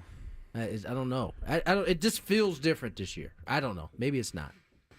No, it is. It's different. But we still have to pick the winner of the game. Yeah, we do. So It's time for Tony and Chris to face off. Playing for a season-long prize of pride. I see pride. I see power. The guys make their picks, and then they stress over their picks all weekend. No! Please, no! No! No! Gwynn and Chris NFL Pick'em starts now. all right, Scraby is in on this for the playoffs, and he's leading the competition. Scraby is 9-3 on playoff games. Very good. Even a squirrel finds a nut. 28 points. I was thinking the same thing. I was thinking the same In our exact scoring thing. system, you got 28 points. Tony's 8-4 and has 27 points, so it's a 1-point spread. I don't think we need to discuss my record in the playoffs. Wow. 3-9. Ooh, Pick'em has not been your game this year. Not this year. Tony crushed me in the regular season, too. But alas, we will try to pick the winner of the Super Bowl with 5 points at stake. I guess I'll just go first since you guys are the ones really in contention. Okay. I do think that the Eagles have a better team. They have a slightly better, on the offensive and defensive lines. I think their 2 receivers are more productive than Kansas City's bunch of 6 receivers or 5. I think running back is not even close. Quarterback, advantage KC, but not by much. Philadelphia has a little better team, but Kansas City always wins. And I just want that to change one time. So I'm going to pick the Eagles. I think it's going to come down to really one thing and one thing only. And this is such a simple thing to say. But if you look at the way the playoffs have gone this year, the winning team never turns the ball over, and the losing team always has 2 or 3 turnovers. It's happened in almost every playoff game this entire year. Name the game. The turnovers have been one-sided in favor of the team that's won.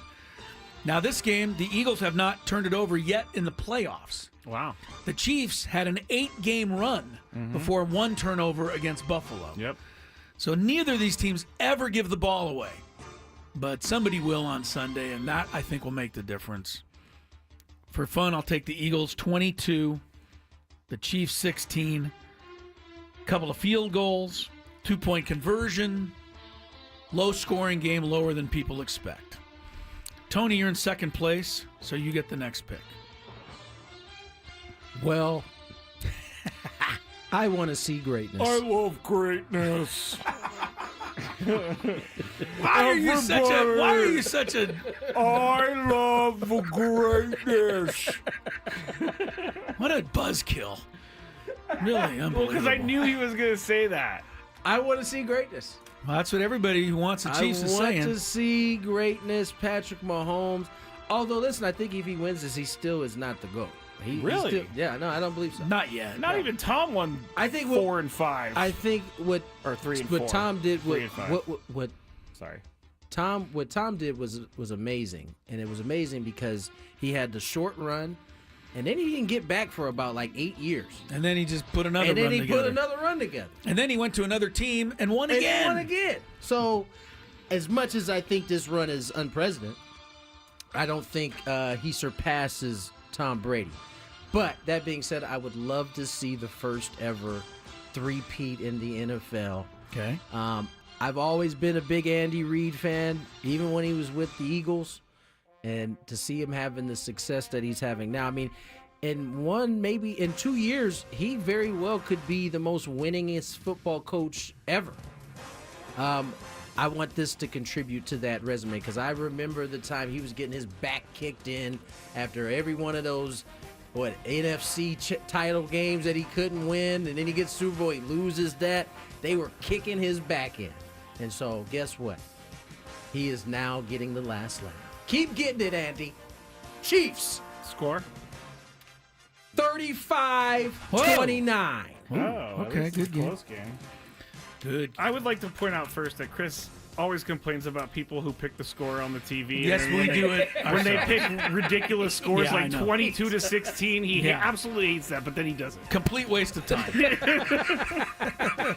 I think everybody knows I'm going to be picking the Eagles just because I don't want to see the Chiefs win again. I think they win 24-21. What Chiefs, a boring baby. score that is. I know Chiefs, it's not 23.2 points. Like Cynthia Freeland's score is probably 27.4. Cynthia. Even though he just pulled a Cynthia. We haven't seen Cynthia Freeland on the TV. Haven't missed her lately. either. Yeah, you guys. I've missed her. Haven't missed her at all. I think she's good.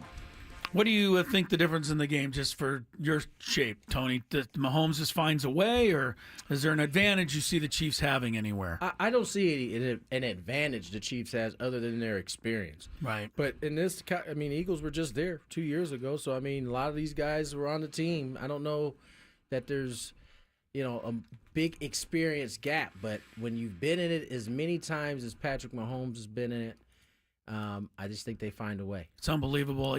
I would say one place I think the Chiefs have a big advantage is on the sideline. Sirianni, for all of whatever he does, still doesn't quite look like he has it all figured out. While Andy Reid's just standing across there as confident as a rock of Gibraltar, and not moving over there. Gibraltar. Yeah. Gibraltar's like an ancient city.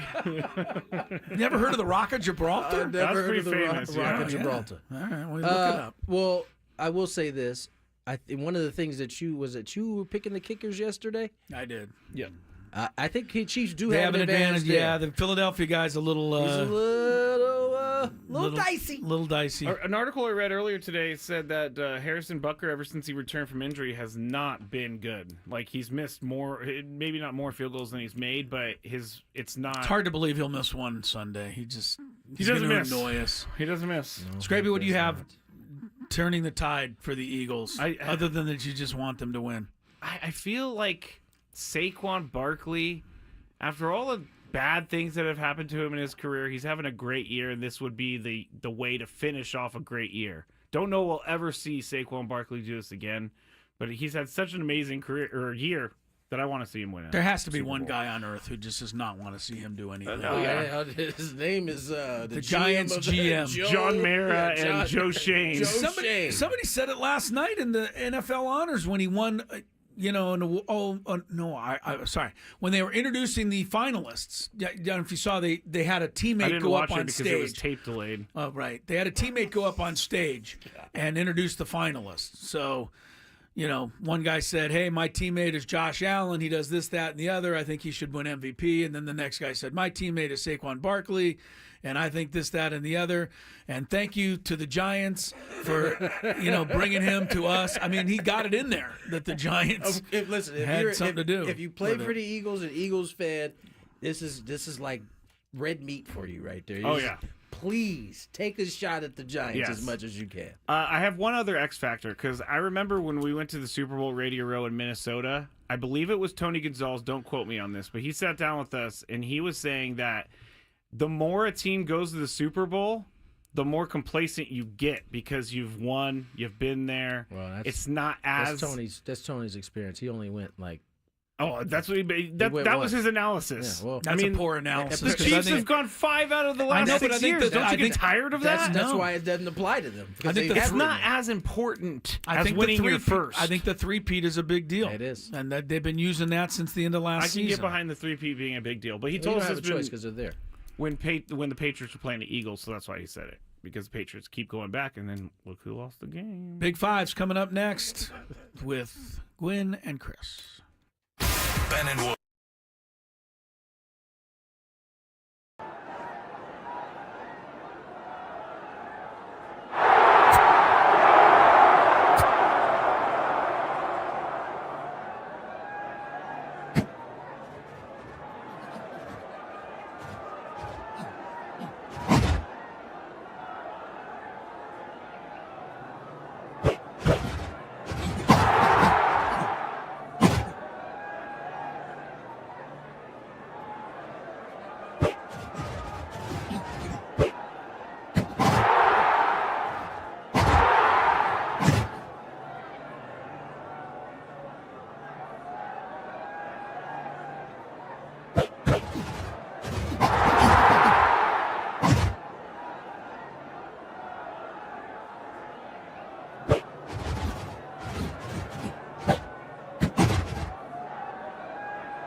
Hello, hello. 4:35. Chris, hello.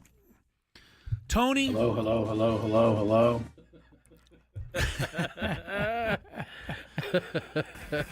Is this on?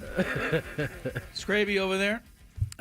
He's got the Chronicles coming up at 6 o'clock. Hello, hello, hello, hello. Yes, sir. We are here. And hello, we got. hello, hello, hello. Okay. Got the point. That was live on the air, everybody. Aztecs play at Colorado State tomorrow night. I don't want to say must win. They all feel that way a little bit right now, as Joe Lunardi's latest bracketology still has the Aztecs as last four into the tournament. No room for error. Oh, man. Does that mean their first four?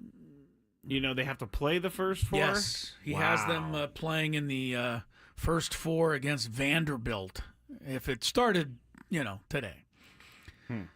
But don't like at that. Colorado State, that's a tough game. What's the spread?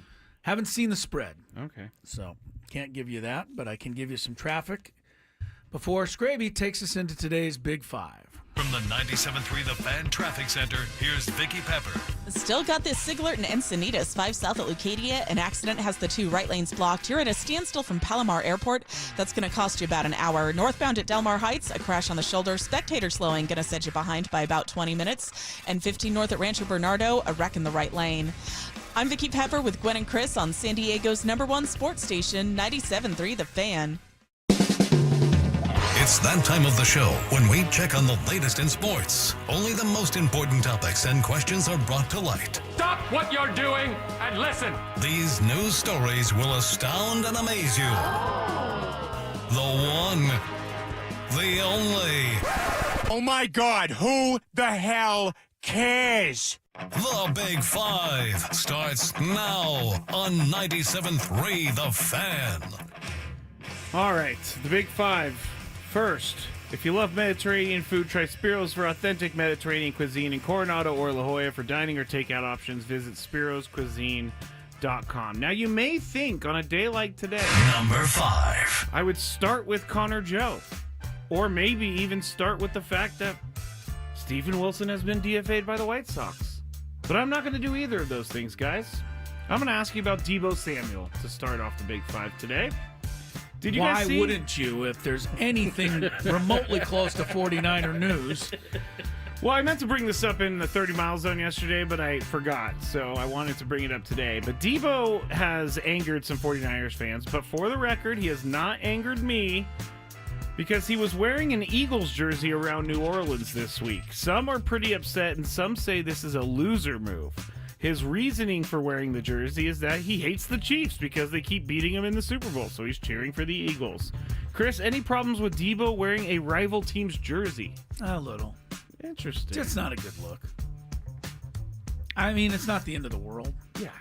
I just don't think Deebo should be. I mean, would you honestly want to see Manny walking around in a Rockies jersey? No, I would think. No, I think. I mean, he's walking around in a Dodgers jersey. Well, I that's the obvious one, but I'm just saying, even any jersey, it just seems kind of weird. Manny, because the Eagles are an NFC Manny, foe. Manny, why are you wearing a Mets jersey? It just or giant. Yeah, it seems like it's out of left field. That is when you put it like that. That is a little off-putting. Yeah, well, Deebo is a little off-putting, so that's not surprising. But I'm going to give it a thumbs down. There's so many videos of him walking around and him just hating on the Chiefs, and I love it. Tony, any problems with Deebo wearing a rival team jersey? Yeah, a little bit. Oh, wow. I know as a back in the day when I did play, I never wore any team issued things outside of team activity or working out. And I definitely wouldn't get caught wearing another team's anything. I don't know. Maybe that's interesting. I didn't expect you guys to I think say I should this. show up tomorrow to broadcast a game wearing a Boise State shirt. What is That's my that? phone. Oh. Quiet. It's not me this time. Quiet. I can't. Makes no sense. It would be Sit weird down to with show up Yeah. in a Giants uniform or a team I'd never played for. That seems weird to me. Even I can use my mouth to say how much I want the Eagles to win, and the Chiefs just lose. tell everybody. I don't need to rock Maybe a jersey. maybe I should feel You some just like type the of fact way. that he's walking around Hating talking on about the the Chiefs. Chiefs. Yeah, because he that's feels like- like we all feel like the 49ers nation. Well, you Can't guys stand blew it. There's a difference. Oh, we did twice. Number 4. First time it was Jimmy G. Second time it was Christian McCaffrey. Stop it. Move on. Something buddy. I was very surprised to see last night during the tape-delayed NFL Honors Show was the outrage Eli Manning did not make the outrage that Eli Manning did not make the Hall of Fame on the first ballot. He's won those 2 Super Bowls, of course, but I'm not sure that that means that he's an automatic first ballot Hall of Famer. Tony, do you think he was snubbed? No. I think this is kind of a silly question. For I do think that Eli will eventually be a Hall of Famer. And I think he's a Hall of Famer. But I don't, if we're having debate, then you're not a first. If we don't say his name and immediately like, oh yeah, first ballot, then you're not a first ballot. Mm-hmm. I think if there's any discussion at all, then there shouldn't be outrage. And there may not be outrage, Craig. I know you like that word. No, I've seen a couple people like. There it is. But when I say I've couple seen a couple people, I meant like New York reporters and people that have like I get some it. He won sort of 2 something to Super stand on. Bowls, but even in those years, it wasn't like he wasn't dominant. Yeah, it wasn't like he lit the statistics. I think they up. were 9-7 each year they made the Super Bowl. He had some incredible playoff runs, which makes him worthy of being a Hall of Famer. But I don't know what the scuttle is about him not being a first ballot. Yeah, it's crazy. Chris, what do you think? Should he have been a first ballot? No. Career regular season record for Eli Manning. What do you think? Winning record or losing? I'd say 500. Right on it, Tony. Right on it. 117 wins, 117 losses. That's not a Hall of Fame performance. No. Also, people say, well, he was a great playoff quarterback. Not really. He was twice. Every other year he was in the playoffs, he got bounced out immediately in the first round. He never won a playoff game other than the 2 years that they were able to make it all the way. So I think I agree with Tony. He's a Hall of Fame quarterback, but not yet. And even he said he was fine. Yeah, it's all right with everybody it. else He who's gets it. irritated. It's not him. Yeah, he gets it. He's not, if everybody won 2 Super Bowls, Jim Plunkett should have been a long time ago. And Trent Dilfer would be halfway there because he won 1. Yeah, it's very interesting how people get so upset about things that the think, person themselves isn't even upset about. People just like to be upset. Yeah. Number 3. I'm one of those people. Yes, If you the are. Rays paying Ha-Sung Kim $29 million over 2 years was shocking to everyone, you're not wrong for feeling that way. According to Mark Topkin of the Tampa Bay Times, Kim's contract was, quote, the second largest the Rays have ever given a free agent position player behind Greg Vaughn's $34 million 4-year contract in December of 1999. Chris, in the day and age of us talking about teams spending too much or spending too little, is this unacceptable? What, that the Rays have not spent more than that? The first contract since 1999 that they've spent. Well, Is it unacceptable? Is What it do you mean? unacceptable for the Rays to go 26 years without signing someone for over $29 million? It's all right with me. I don't care what the Rays do, personally. Well, they're a lousy market, lousy everything except for, organizationally, they've done pretty well in that time. Yeah. I mean, consider that they have to compete the Yankees, Red Sox every year. Yeah. 2 of the biggest markets. The way Tampa Bay's gone about doing things has worked out pretty well. So I'm not gonna look the gift horse in the mouth there. Tony, is this unacceptable? Yeah, I think it is. I think we've all been conditioned to think that, all of these smaller market teams can't do it. They just can't. They can't pay this kind of money. No, they can't do it. $29 million? I think that's a bunch of hogwash. I think they can. And the thing about Tampa that I think it lets them off the hook is they've been able to be competitive without doing it. I don't have a problem as long as you can compete and have a shot. But for those who just like are doing the same thing and they're not able to produce in the way Tampa has, I know they had a damn year last year, but it seems like all the years prior, they're like right there. That's what you should be able to at least hang your hat on. So to answer your question, maybe not for Tampa is it ridiculous, but for these other teams that aren't doing what Tampa does, they don't get that same leeway. All right. Number 2. The Canelo Alvarez and Jake Paul fight is going to have to wait after Canelo dropped out so he can sign a 4-fight deal with the Saudi Arabian-based Riyadh season. This close to getting that big bag. Jake Paul wrote on X, quote, he uses a word that I wouldn't have used, but let's hear it. We'll read it. Canelo Alvarez ducked me, Jake Paul, and is now an owned slave with no regard of the pride of the Mexican people who support him on U.S. soil. It's not surprising when his whole career he has done nothing for the sport of boxing outside the ring. He went on to say that Jake Paul is the new face of boxing and that he is not owned by anyone. He's not. And then he goes on, Jake Paul went on to say, you cannot have the biggest fight of 2025 without my name involved. Wow. When all of your events tank and lose money, you will all realize who the king of the sport is. Wow. It's pretty, See, this is entertainment value, right? This is what Mike Cronin was talking about. Mick, excuse me. Mick, is it Mick Cronin? Mick Cronin. Mick Cronin. Mm-hmm. This is what he was talking about. Delusional? Delusional. Here, yeah. Okay. This is straight out of that page. So I want to go back to this quote, and we're going to focus on this part of the quote. You cannot have the biggest fight of 2025 without my name involved. Tony, is Jake Paul right? No, he's not right. I would argue that maybe. In terms of what?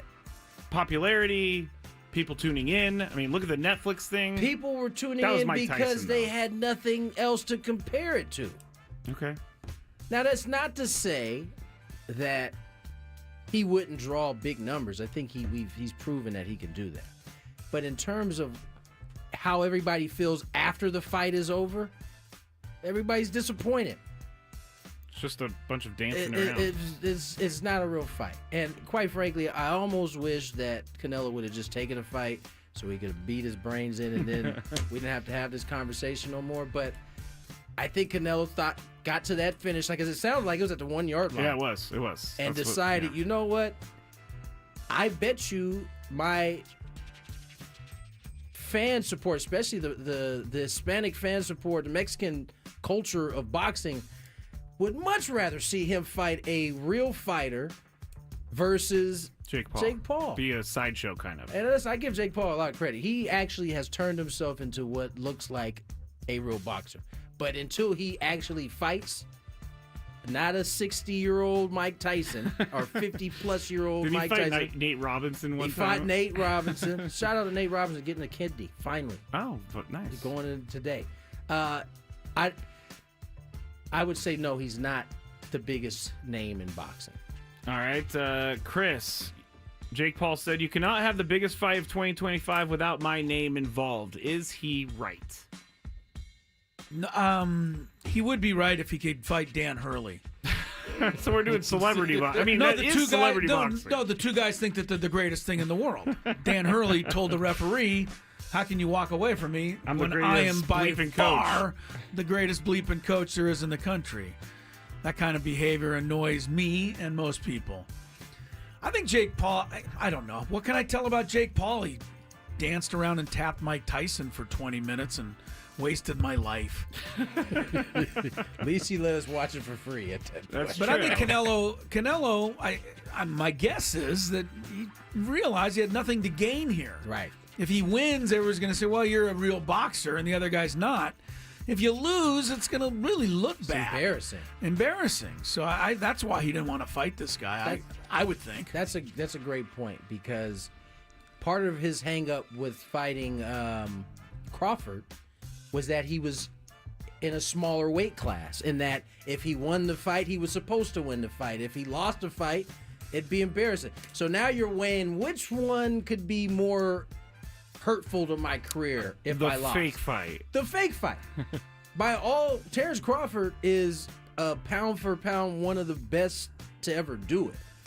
And so I think if he lost that one, and by the way, Canelo has like 80 fights, something like that. I think he's like 70. He's got over 60 wins. Yes. So, yeah, I think he realized there was much more to lose fighting and less to gain fighting Jake Paul than there was the other way around fighting Terrence Crawford. And he gets a 4-fight deal. Yeah, I wouldn't be talking all that trash about calling him a slave and no pride for the Mexican people. Like those are some those are some no pun intended fighting words. The good beautiful thing about boxing is those guys are used to dudes being showmen and trying to sell fights. Yeah, that's true. So they can just brush it Jake off. Paul's like 50 years later. I honestly think Canelo would. When I say it would be, he wouldn't win a round. I don't think. I would pay to watch that fight. Right. Just to see Jake Paul get beat up. But Number 1. I think that's Jake's point. Yeah. Is that people would do that would to see him get beat up. Tune in to see him get beat up. All right, impromptu sports court here. A UMass student thought he won $10,000 during a halftime contest at a women's basketball game, only to find out he wasn't going to get the money over a technicality. UMass play-by-play announcer Josh Schreiber posted on X that his friend Noah Lee had won the halftime competition, which involved hitting a layup, a free throw, and a three-pointer, and a half-court shot in under 30 seconds. So this guy did it. He did it. Under 30 seconds. Where's the catch? The school notified Noah the promotion company won't pay out because his foot was on the half-court line when he made the shot and not behind the line. Noah said he is disappointed but is accepting his fate, which is nice of him, I guess. No rules are really written against the foot being on the line, so people think he should get the money. Chris, what is your ruling?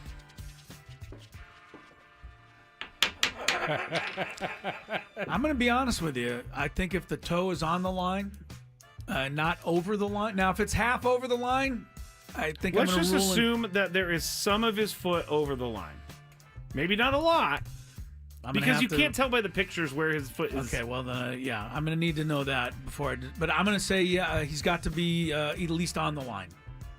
Over the line, it's fair enough to say that he didn't quite make a half-court shot, and that's on him. Okay. If you go to shoot a three-pointer, but step on the line, True. You can't tell the ref, well, I meant it to be a three. It was supposed to be a three. No, it's only good for two. So that's my ruling. If you're on the line, I'll give it to you. But over, no. Tony, yes. What is your ruling? I agree with Chris. Toe on the line, cool. Toe over the line, not so cool. I do have an update. This is how great our listeners are. Yeah, I see this update too. I didn't see this earlier. UMass is going to pay the kid directly. Their men's basketball coach even asked for his information, so it seemed like he was going to give him the money too. So, good. Wow. On the chat, they're saying there's another video out that I haven't seen yet that clearly shows he stepped over. If that's the case, then sounds like it's going to happen. And remember, this isn't the university that's not paying it out. No, it's the promotion company. But I think UMass may be the one that looks bad in this because, we've had these instances before where a promotion company won't pay, and then the school ends up having to pay because everybody hates them because they didn't get their money. There are a lot of half-court shooting contests. I mean, somebody had to put together, an actual rule book. Yeah, rules of how this is going to get paid out. So this doesn't happen.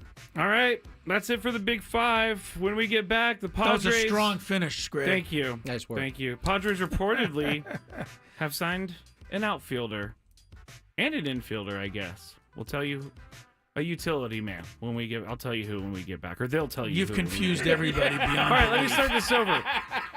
When we get back, the Padres reportedly signed a player. We'll talk about it on the other side.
Sorry about that. Reminiscing, looking at some old San Diego Charger highlights.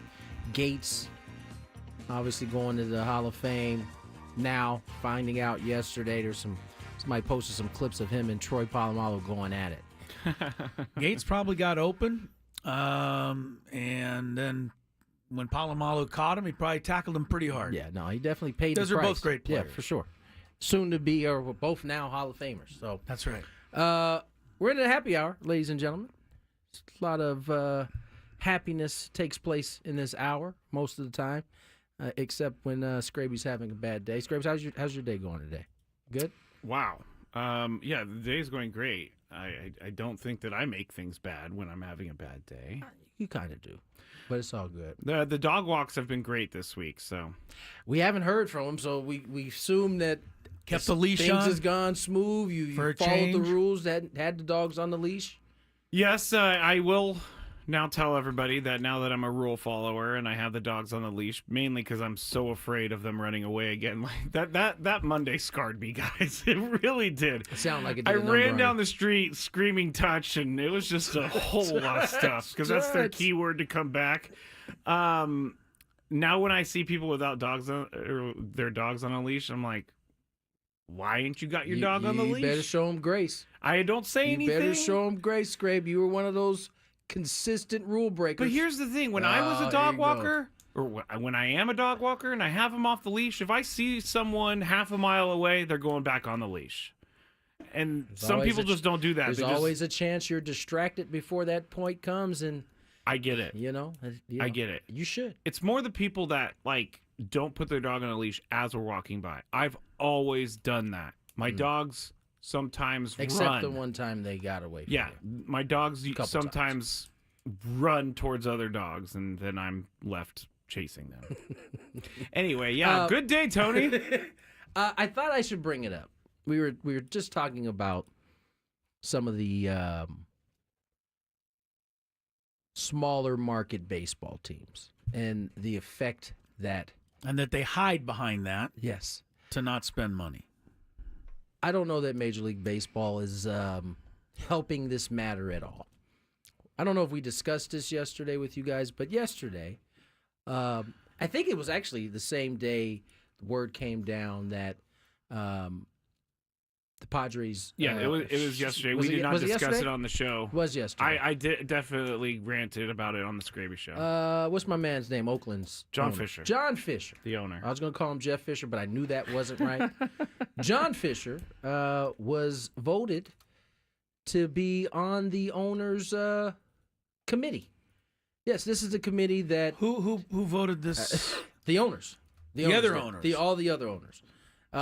This is the committee that, when it comes time to collective bargaining, he will be a part of it, along with the Rockies owner as well. No wonder they just can't get out of their own way in baseball. And that's what I'm saying. So I mean, get a mover or a shaker on the committee. Do you remember? They don't want that. Do you? Yeah, I know. Do you No, you're remember right. all of the conversation, like when the whole move was happening, and people were like, "Why don't the owners just get rid of this guy?" Clearly, they don't seem to dislike him at all. I mean, he just got a nice, cozy committee position. Didn't he not have to give them all a ton of money to move his franchise, or do you not have to do that? I think you do have to pay a relocation fee, I think it's called. So everybody gets a bunch of money from you.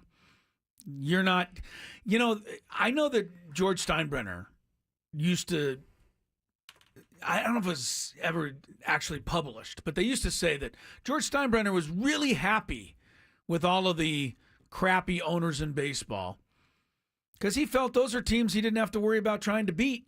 He didn't want to invite anybody else into baseball that was going to try to, beat him. Beat him, right. So he was thrilled with the Orioles spending no money and Tampa Bay not signing anybody, and so I think there's two kinds of owners. Yes. One that doesn't want to spend money, and the other one who doesn't want the other teams to spend money. Listen, I don't know because it's how much easier to win that way. I don't know how the Steinbrenners came into their money, but clearly the OG Steinbrenner was in it for reasons not just to make money. He clearly wanted to win, which Yes. is why he was disliked. And he took so much criticism, whereas the owners of all the teams that just sat in the middle of the rankings for 25 straight years, nobody said a word. No.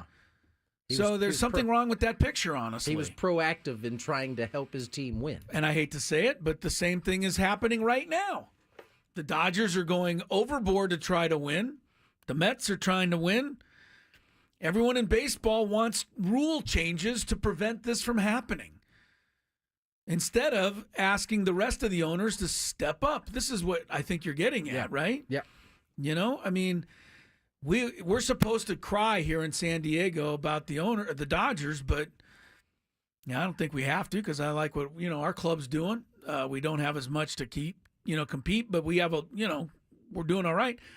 But yeah, all these other teams are like, well, the Dodgers. Well, you've all got tons of money. It was, speaking of the Steinbrenners, it was quite rich of their owner. Their owner came out, and Hal Steinbrenner said, "Oh, the Dodgers shouldn't do this." Yeah, it's all funny to me.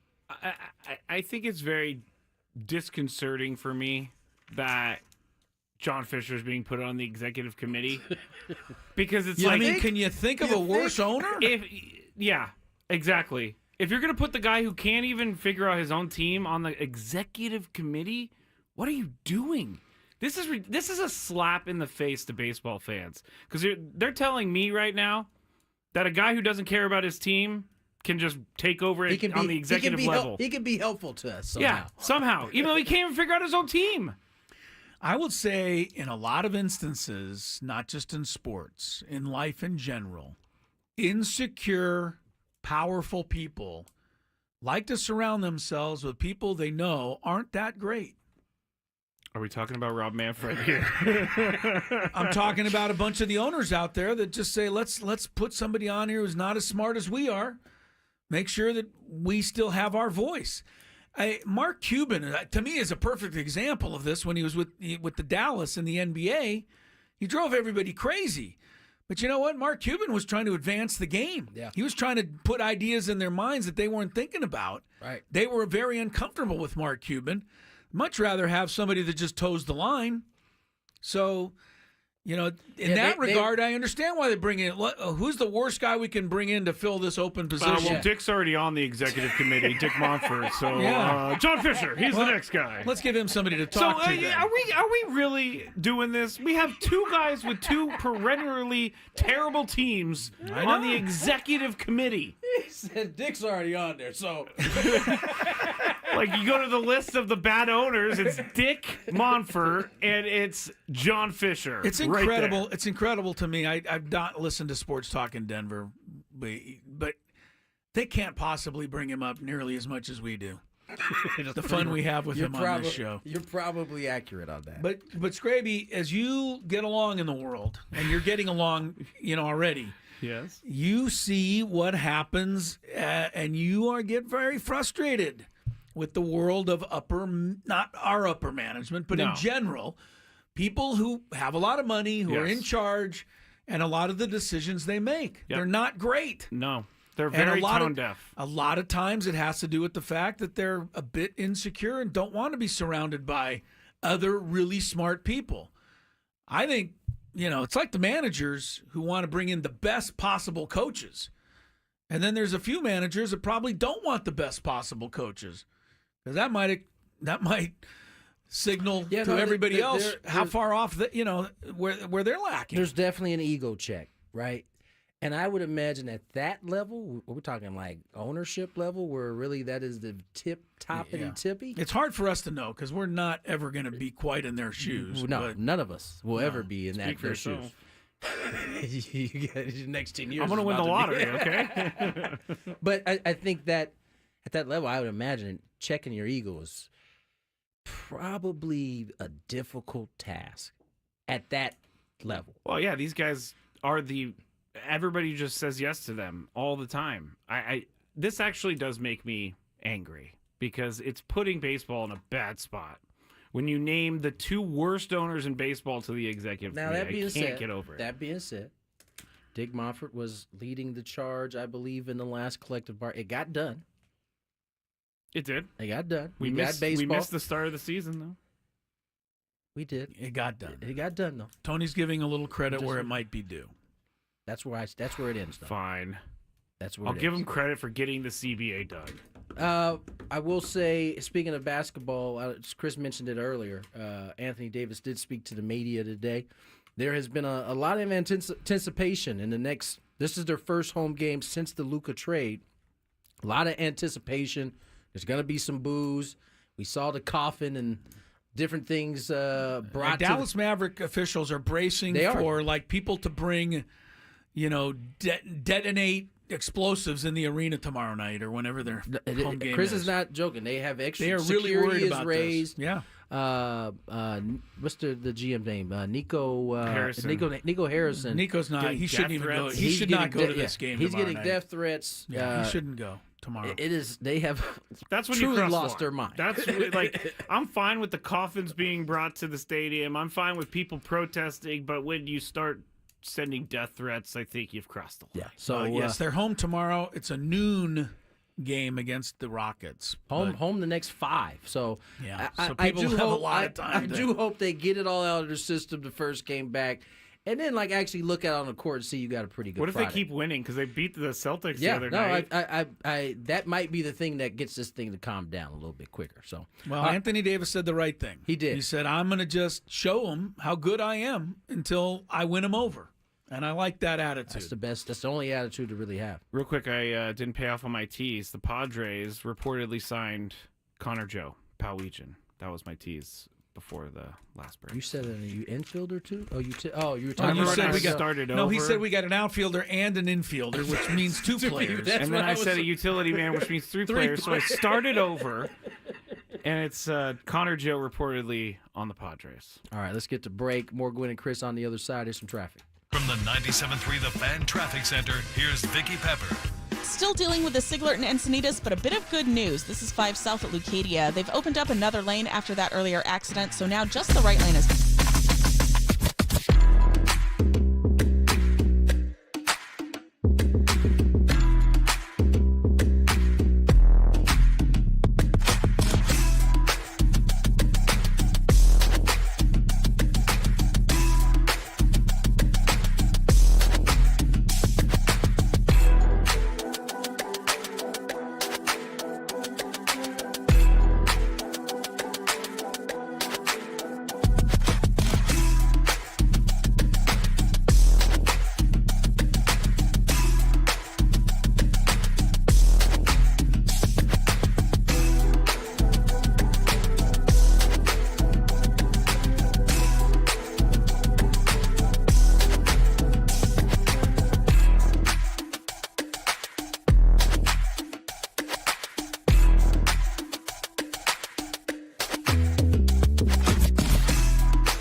Chris Ello, Tony, Gwynn Jr., Matt Scraby, Scraby's Chronicles. Headed your way at 6 o'clock. This is out of deep left field. Name the one state in the Union, the United States, that is only one syllable. Who can get it first? So only out of 50 states, only one state is one syllable. I love to throw you guys some trivia, and I bet you everybody in their car on their way home is trying to think of it too. Scrolling through all the states. What's the one that's one syllable? I can't remember what a syllable is, but just think of claps. You don't know Oh, what yeah. a syllable is. Tennessee. Okay, my guess is Tennessee would be 3 syllables. My guess is Vermont. That's 2 Vermont. syllables. So I could just start clapping. Yes, that's how you do it. Utah? Utah. That's 2 syllables. How do you not know what a syllable is? I do, but I don't like them. I can't think of it. Don't tell me. No. Did you go to school at all? Let's just go you through said this segment. you said you were Kevin O'Connell's friend. You must have met him at school. Maybe you just met him at the. I was raised by wolves. Yeah. What the hell? And they didn't teach me about syllables. Syllable. Hold on. Oh, I know what it is. Oh wait. Say it. Oh, I know. Maine. Got it, Tony. Boom. Very good. You beat me. Maine. Well, everyone was going to beat say you because you don't Iowa. even know that Iowa's not. Iowa. That's 3 syllables and 4 letters. Oh, Ernie got it on the chat before we did. Good job, Ernie. Doesn't count, Ernie, because we didn't see it, buddy. Sorry. Very good. All right. Hey, thank goodness. Real quick, can I yes. share this? Oh, real quick? yeah. The other day when the Lakers were beating on the Clippers at their place, you know, we talked about the wall. You guys know about the wall? the fan wall. Fan wall. They had a pretty good one. They somehow had the big face of LeBron, and they had him with hair. Oh, yes. They had clippers, and they removed his hairline with the clippers As the game was going along? I assume as he was shooting free throws. Oh, Wow, goodness. that is good. It was pretty clever, I must say. That is really good. I saw it on the net today, and I was like, Very it's good. pretty good. Pretty Clippers, yeah. That is clever. Using clippers at a Clippers game? Oh, even better. Yeah. All right, so this is like Scraby gets to talk about the 49ers like every 10 minutes. So we're going Dolphins. We're going to go a little Dolphins I know here. where you're going. Clean up on aisle 10? I just want to. For what? Tyreek Hill. Tyreek Hill. Yeah. No, that I was going to get to that. Yeah, Tyreek apologized and said he loves the Dolphins. You know what? I believe that for about the next 5 minutes, and then Until something will something change. goes wrong for exactly. him, he'll be mad again. But the story I wanted to get into is Dan Marino, one of the all-time greats, is a special advisor to Dolphins owner Stephen Ross. And Marino has discovered the problem with the Dolphins. Oh, gosh. He said, all we have to do is keep Tua healthy. Duh. Thank you, Dan. Wow. I love you, Dan, but really? Maybe that's his That's nice what way. you've come up with? Maybe that's his nice way of trying to push the owner, Mr. Ross. Hey, we need an offensive line. Yes, get an offensive line. It's not that difficult. Chris Greer, who's the Dolphins general manager, and in my estimation does quite the poor job, talks about, well, Tua's got to he's got to know how to protect himself. Okay. He's going to get hit. He knows that, but he's got to be able to, stop taking chances, no risk. It's unacceptable to us. But he's in that position because he's running for his life. Right. He's trying to make a play for you on 4th down to win a game. And that's how he got hurt in the Buffalo game earlier this year. It was a 4th down that they had to have to keep their hopes of winning the game alive. So he went for it. I don't blame him at all. Do you think he doesn't? Do you think the GM doesn't think the offensive line needs work? Is it possible that he thinks that? They don't. I don't know. They don't improve it. I mean, you watch Miami games not as closely probably as I do, Tony. But when he drops back to pass, seem like there's almost always time. a guy there. Yeah. And so, have a clue.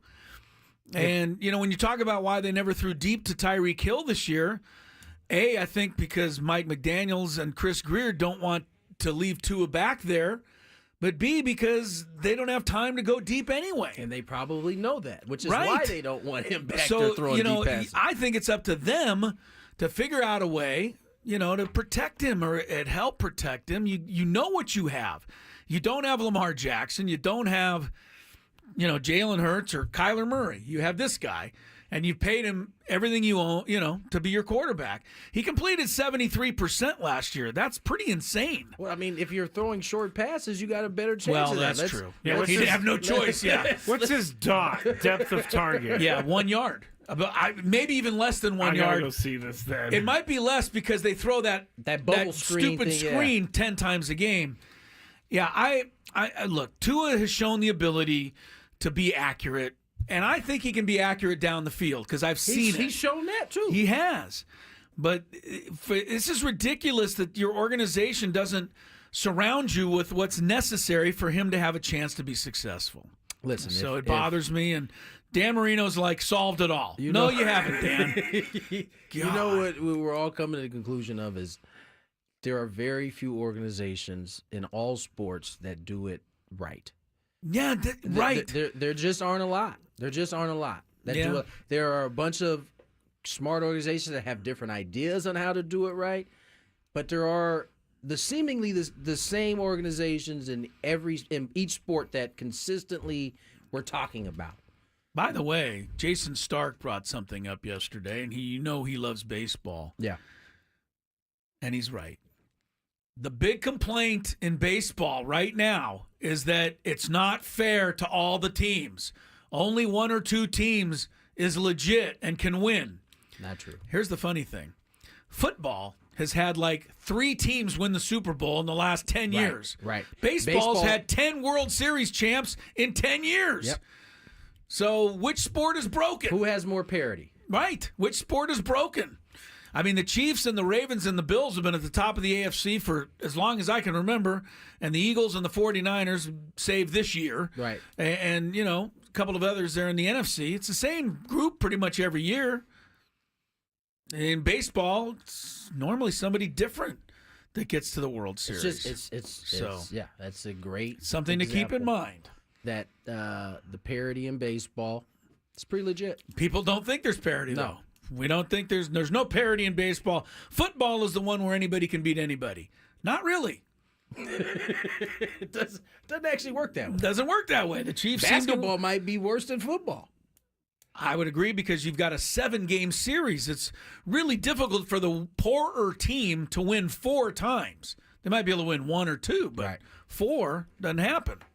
All right, the closest I found to the ADOT, the adjusted depth What is this, of target. an analytical thing? Yes, I can't find the actual number, but air yards per attempt okay. is close enough. Tua was 22nd in the NFL, 3.8, meaning 4 yards in the air, the ball's traveling forward. On average per attempt, yes. Does he's ahead of somebody?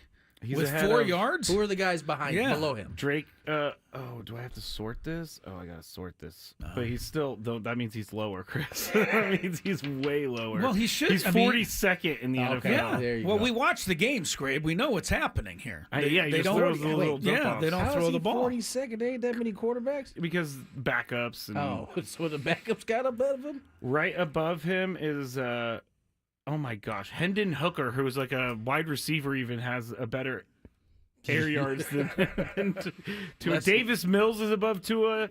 Aiden O'Connell, Tyler Huntley, Mason Rudolph. You're not telling me anything I haven't been complaining about for the last 2 years. It's true. You hear me complain about this stuff all the time. Who do you think, now that I'm on this page, who do you think had the most 50-yard plus passes this year? My man. Jeff's brother. Jared, you're right. Very good. Did. He had 8. 8. Tua actually had 3. I don't remember him. Just like when they announced that Chop Robinson last night, finalist for Defensive Rookie of the Year, and he did this, that, and the other. I didn't see any of it. Yeah.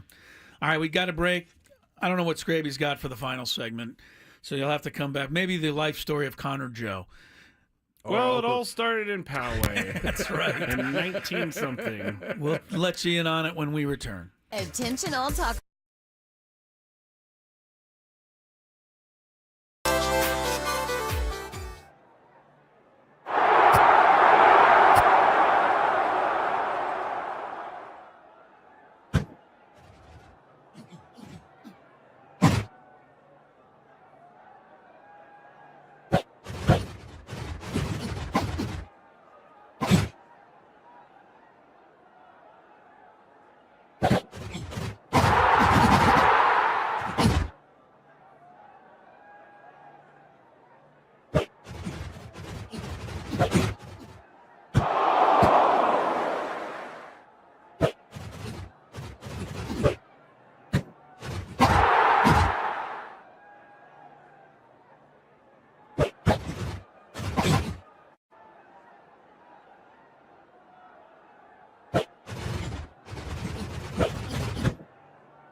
Listen up, listen up.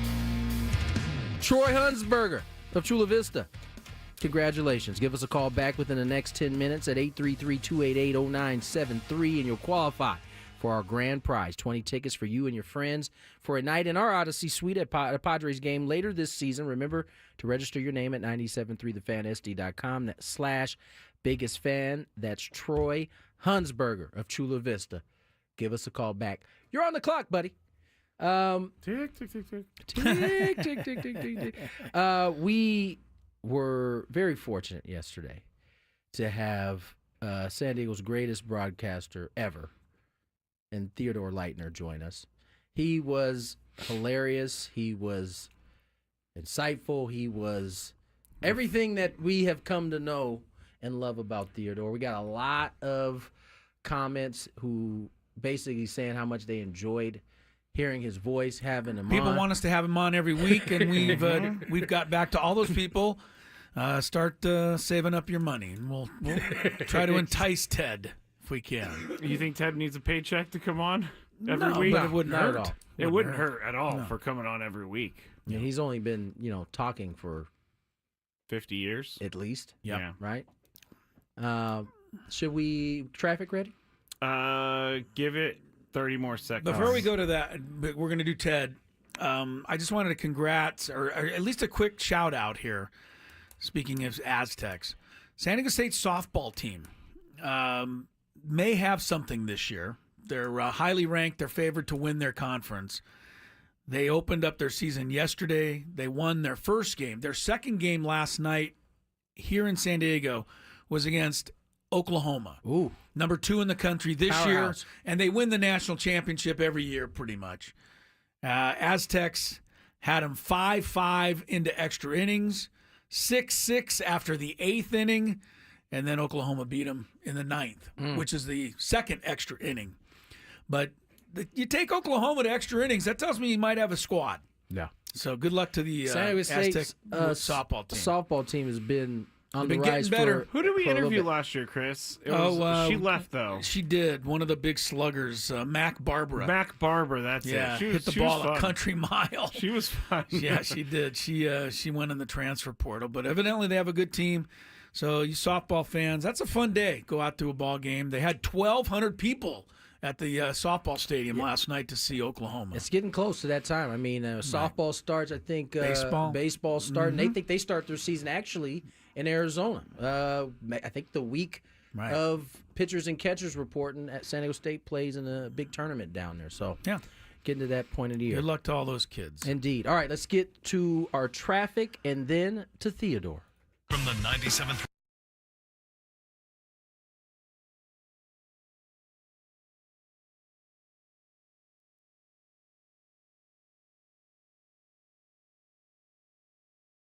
.56 east at Rancho Santa Fe, a car fire on the shoulder. Fortunately, everyone is out of the vehicle. And as you head toward Jamul, there's a wreck blocking the eastbound lanes of the 94 just before you get to Old Campo Road. I'm Vicki Pepper with Gwynn and Chris on San Diego's #1 sports station, 97.3 The Fan. Ted Leitner joins us. Theodore, how are you, my friend? Guys, how are things? And okay on this end, and you sound great. Love listening to you on The Fan and all that good stuff. Theodore, I got to ask you, man, you had a pretty cool ceremony last week at the VAS Arena. You had a bunch of players in town to see it.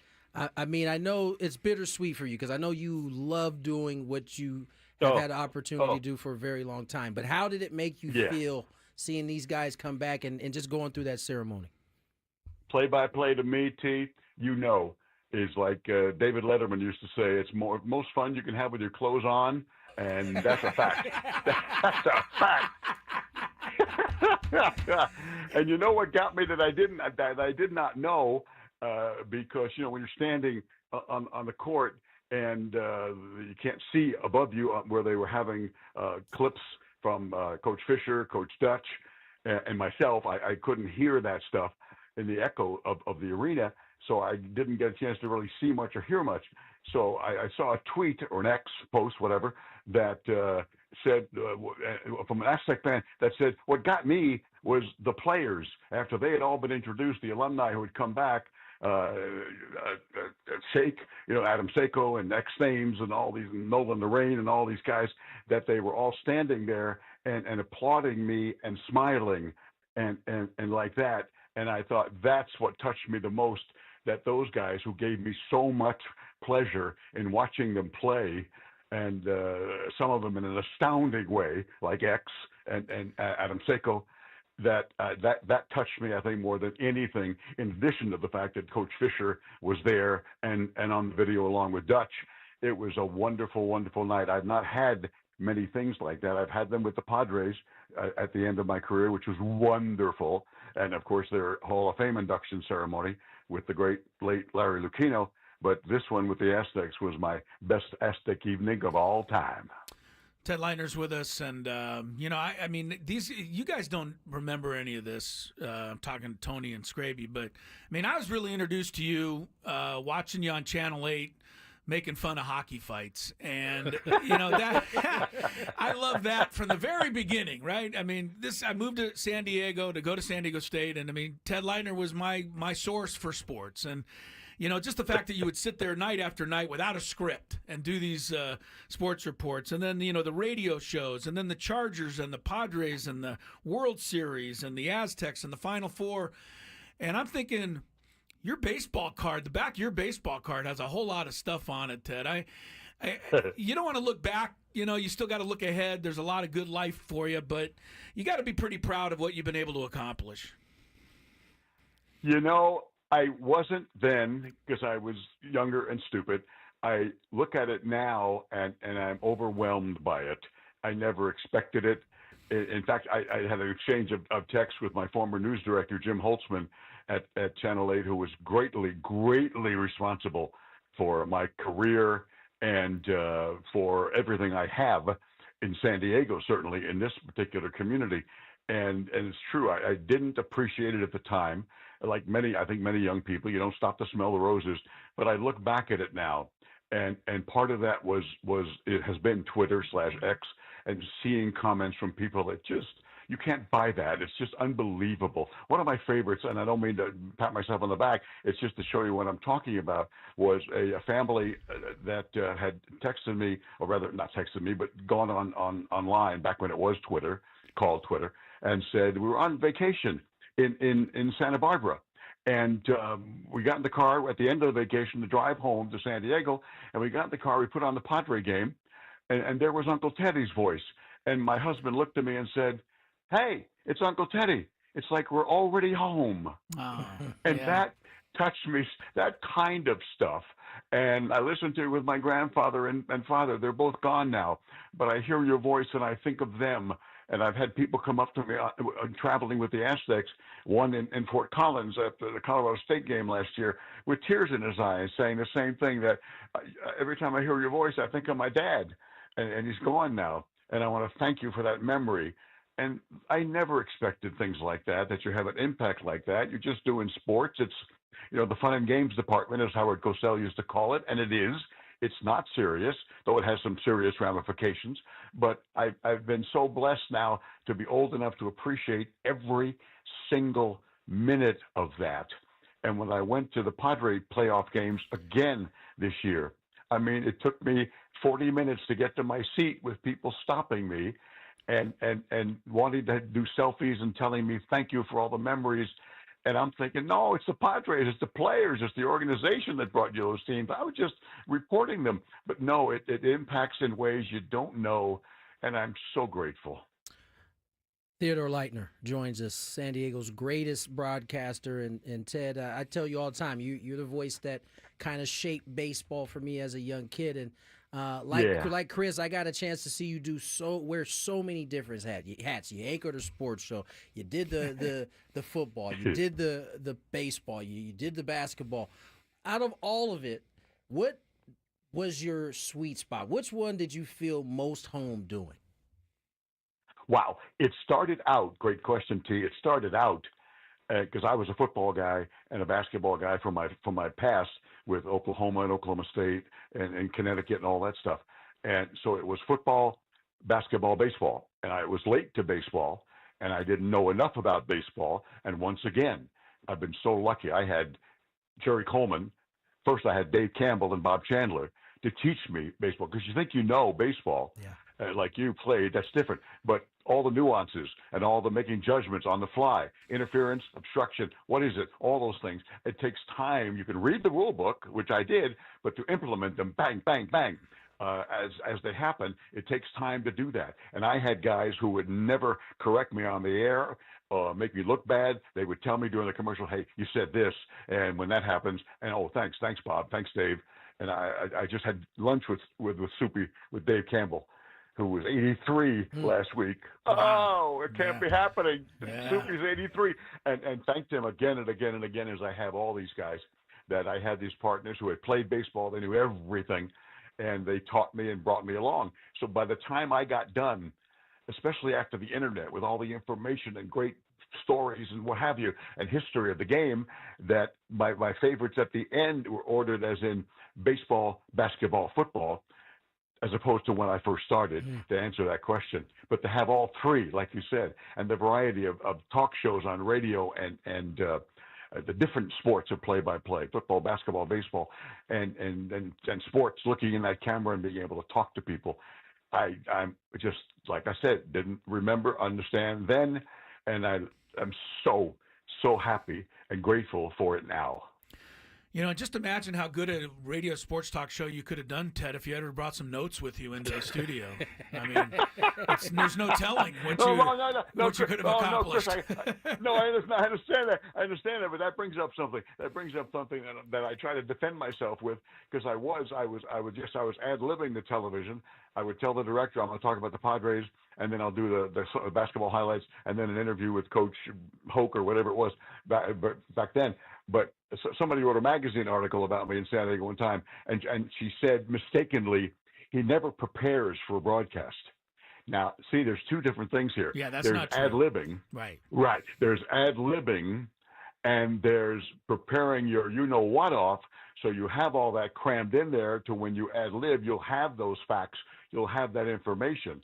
So yeah, you can ad lib, but if you don't prepare, I don't care who you are, Right. you're going to ad lib a bunch of gibberish and nonsense. You guys know that because you prep for this show every single day. You're thinking about it during the day. You're thinking about it at night. Sometimes in my sleep, I would think about what am I going to do tomorrow morning on the 7:15 Sports on radio with Hudson and Bauer. What am I going to do in the first segment on Channel 8 tomorrow? And doing that, and then going to look stuff up and what have you. So you have to prepare. Oh, you can't ad lib, but everybody thought I just showed up and it came pouring out like a word hemorrhage, as I call it. Yeah. Theodore, There's a difference. I got to ask you, we kind of put it out there yesterday that you were coming on the show, and one of our listeners that we both know, Michael Brunker, sent me a text. He wanted me to ask you a specific question. It's the 40th anniversary of the 1985 state basketball team that went to the NCAA tournament. This was before Steve Fisher's run. He just asked for a few comments about that team and the infamous Smoky Gaines. Oh, man. We only got 10 minutes left in the we only got 10 minutes in the segment. Yeah, that's right. When does this day run out? My favorite with Smokey, and I happened to be there at that practice.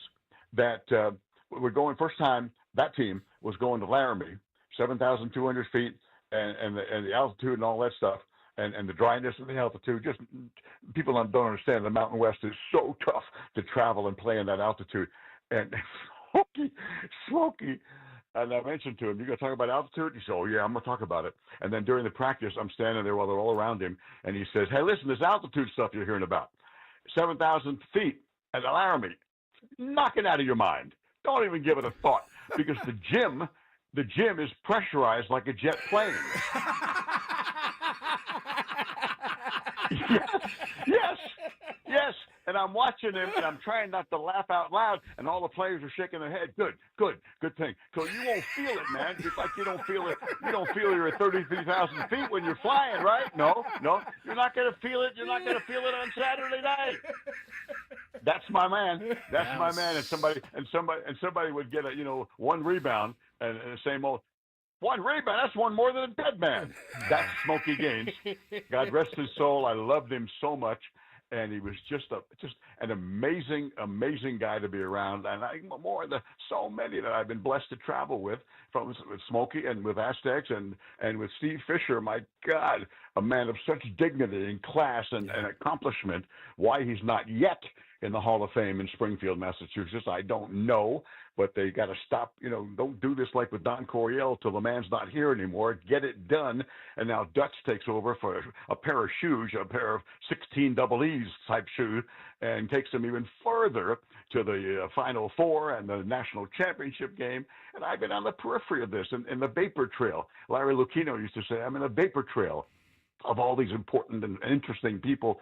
And the same thing with me. And it's been just wonderful to be with all these people. It's just awesome.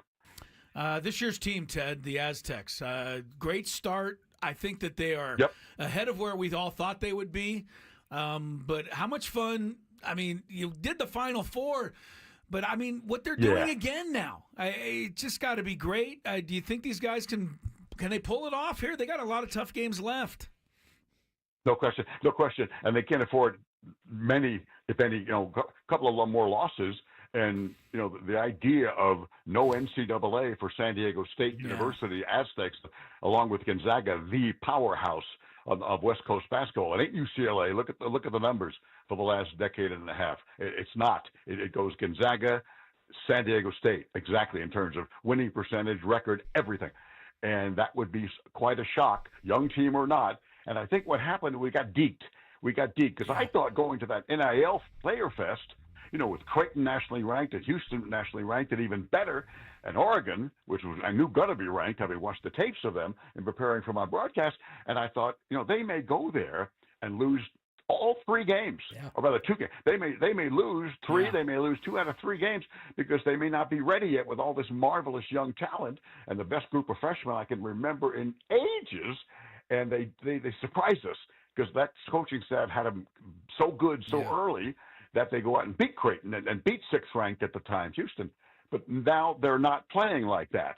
and still play Aztec defense, but they foul too much, don't get to the line enough, get the other team to the line too much, and then they had a rebounding problem for some times that goes and comes back, and now a shooting problem. So we thought in November, wow, they're going to imagine how great they're going to be come January, and they weren't.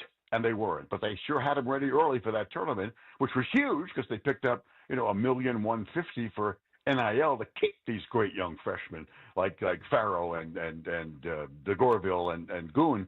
So the future is so bright, but I'm surprised that they didn't, continue that with continuity. But like Dutch says, young players make mistakes, and you don't know what you're going to get. But I've still enjoyed the ride because they're Aztec players.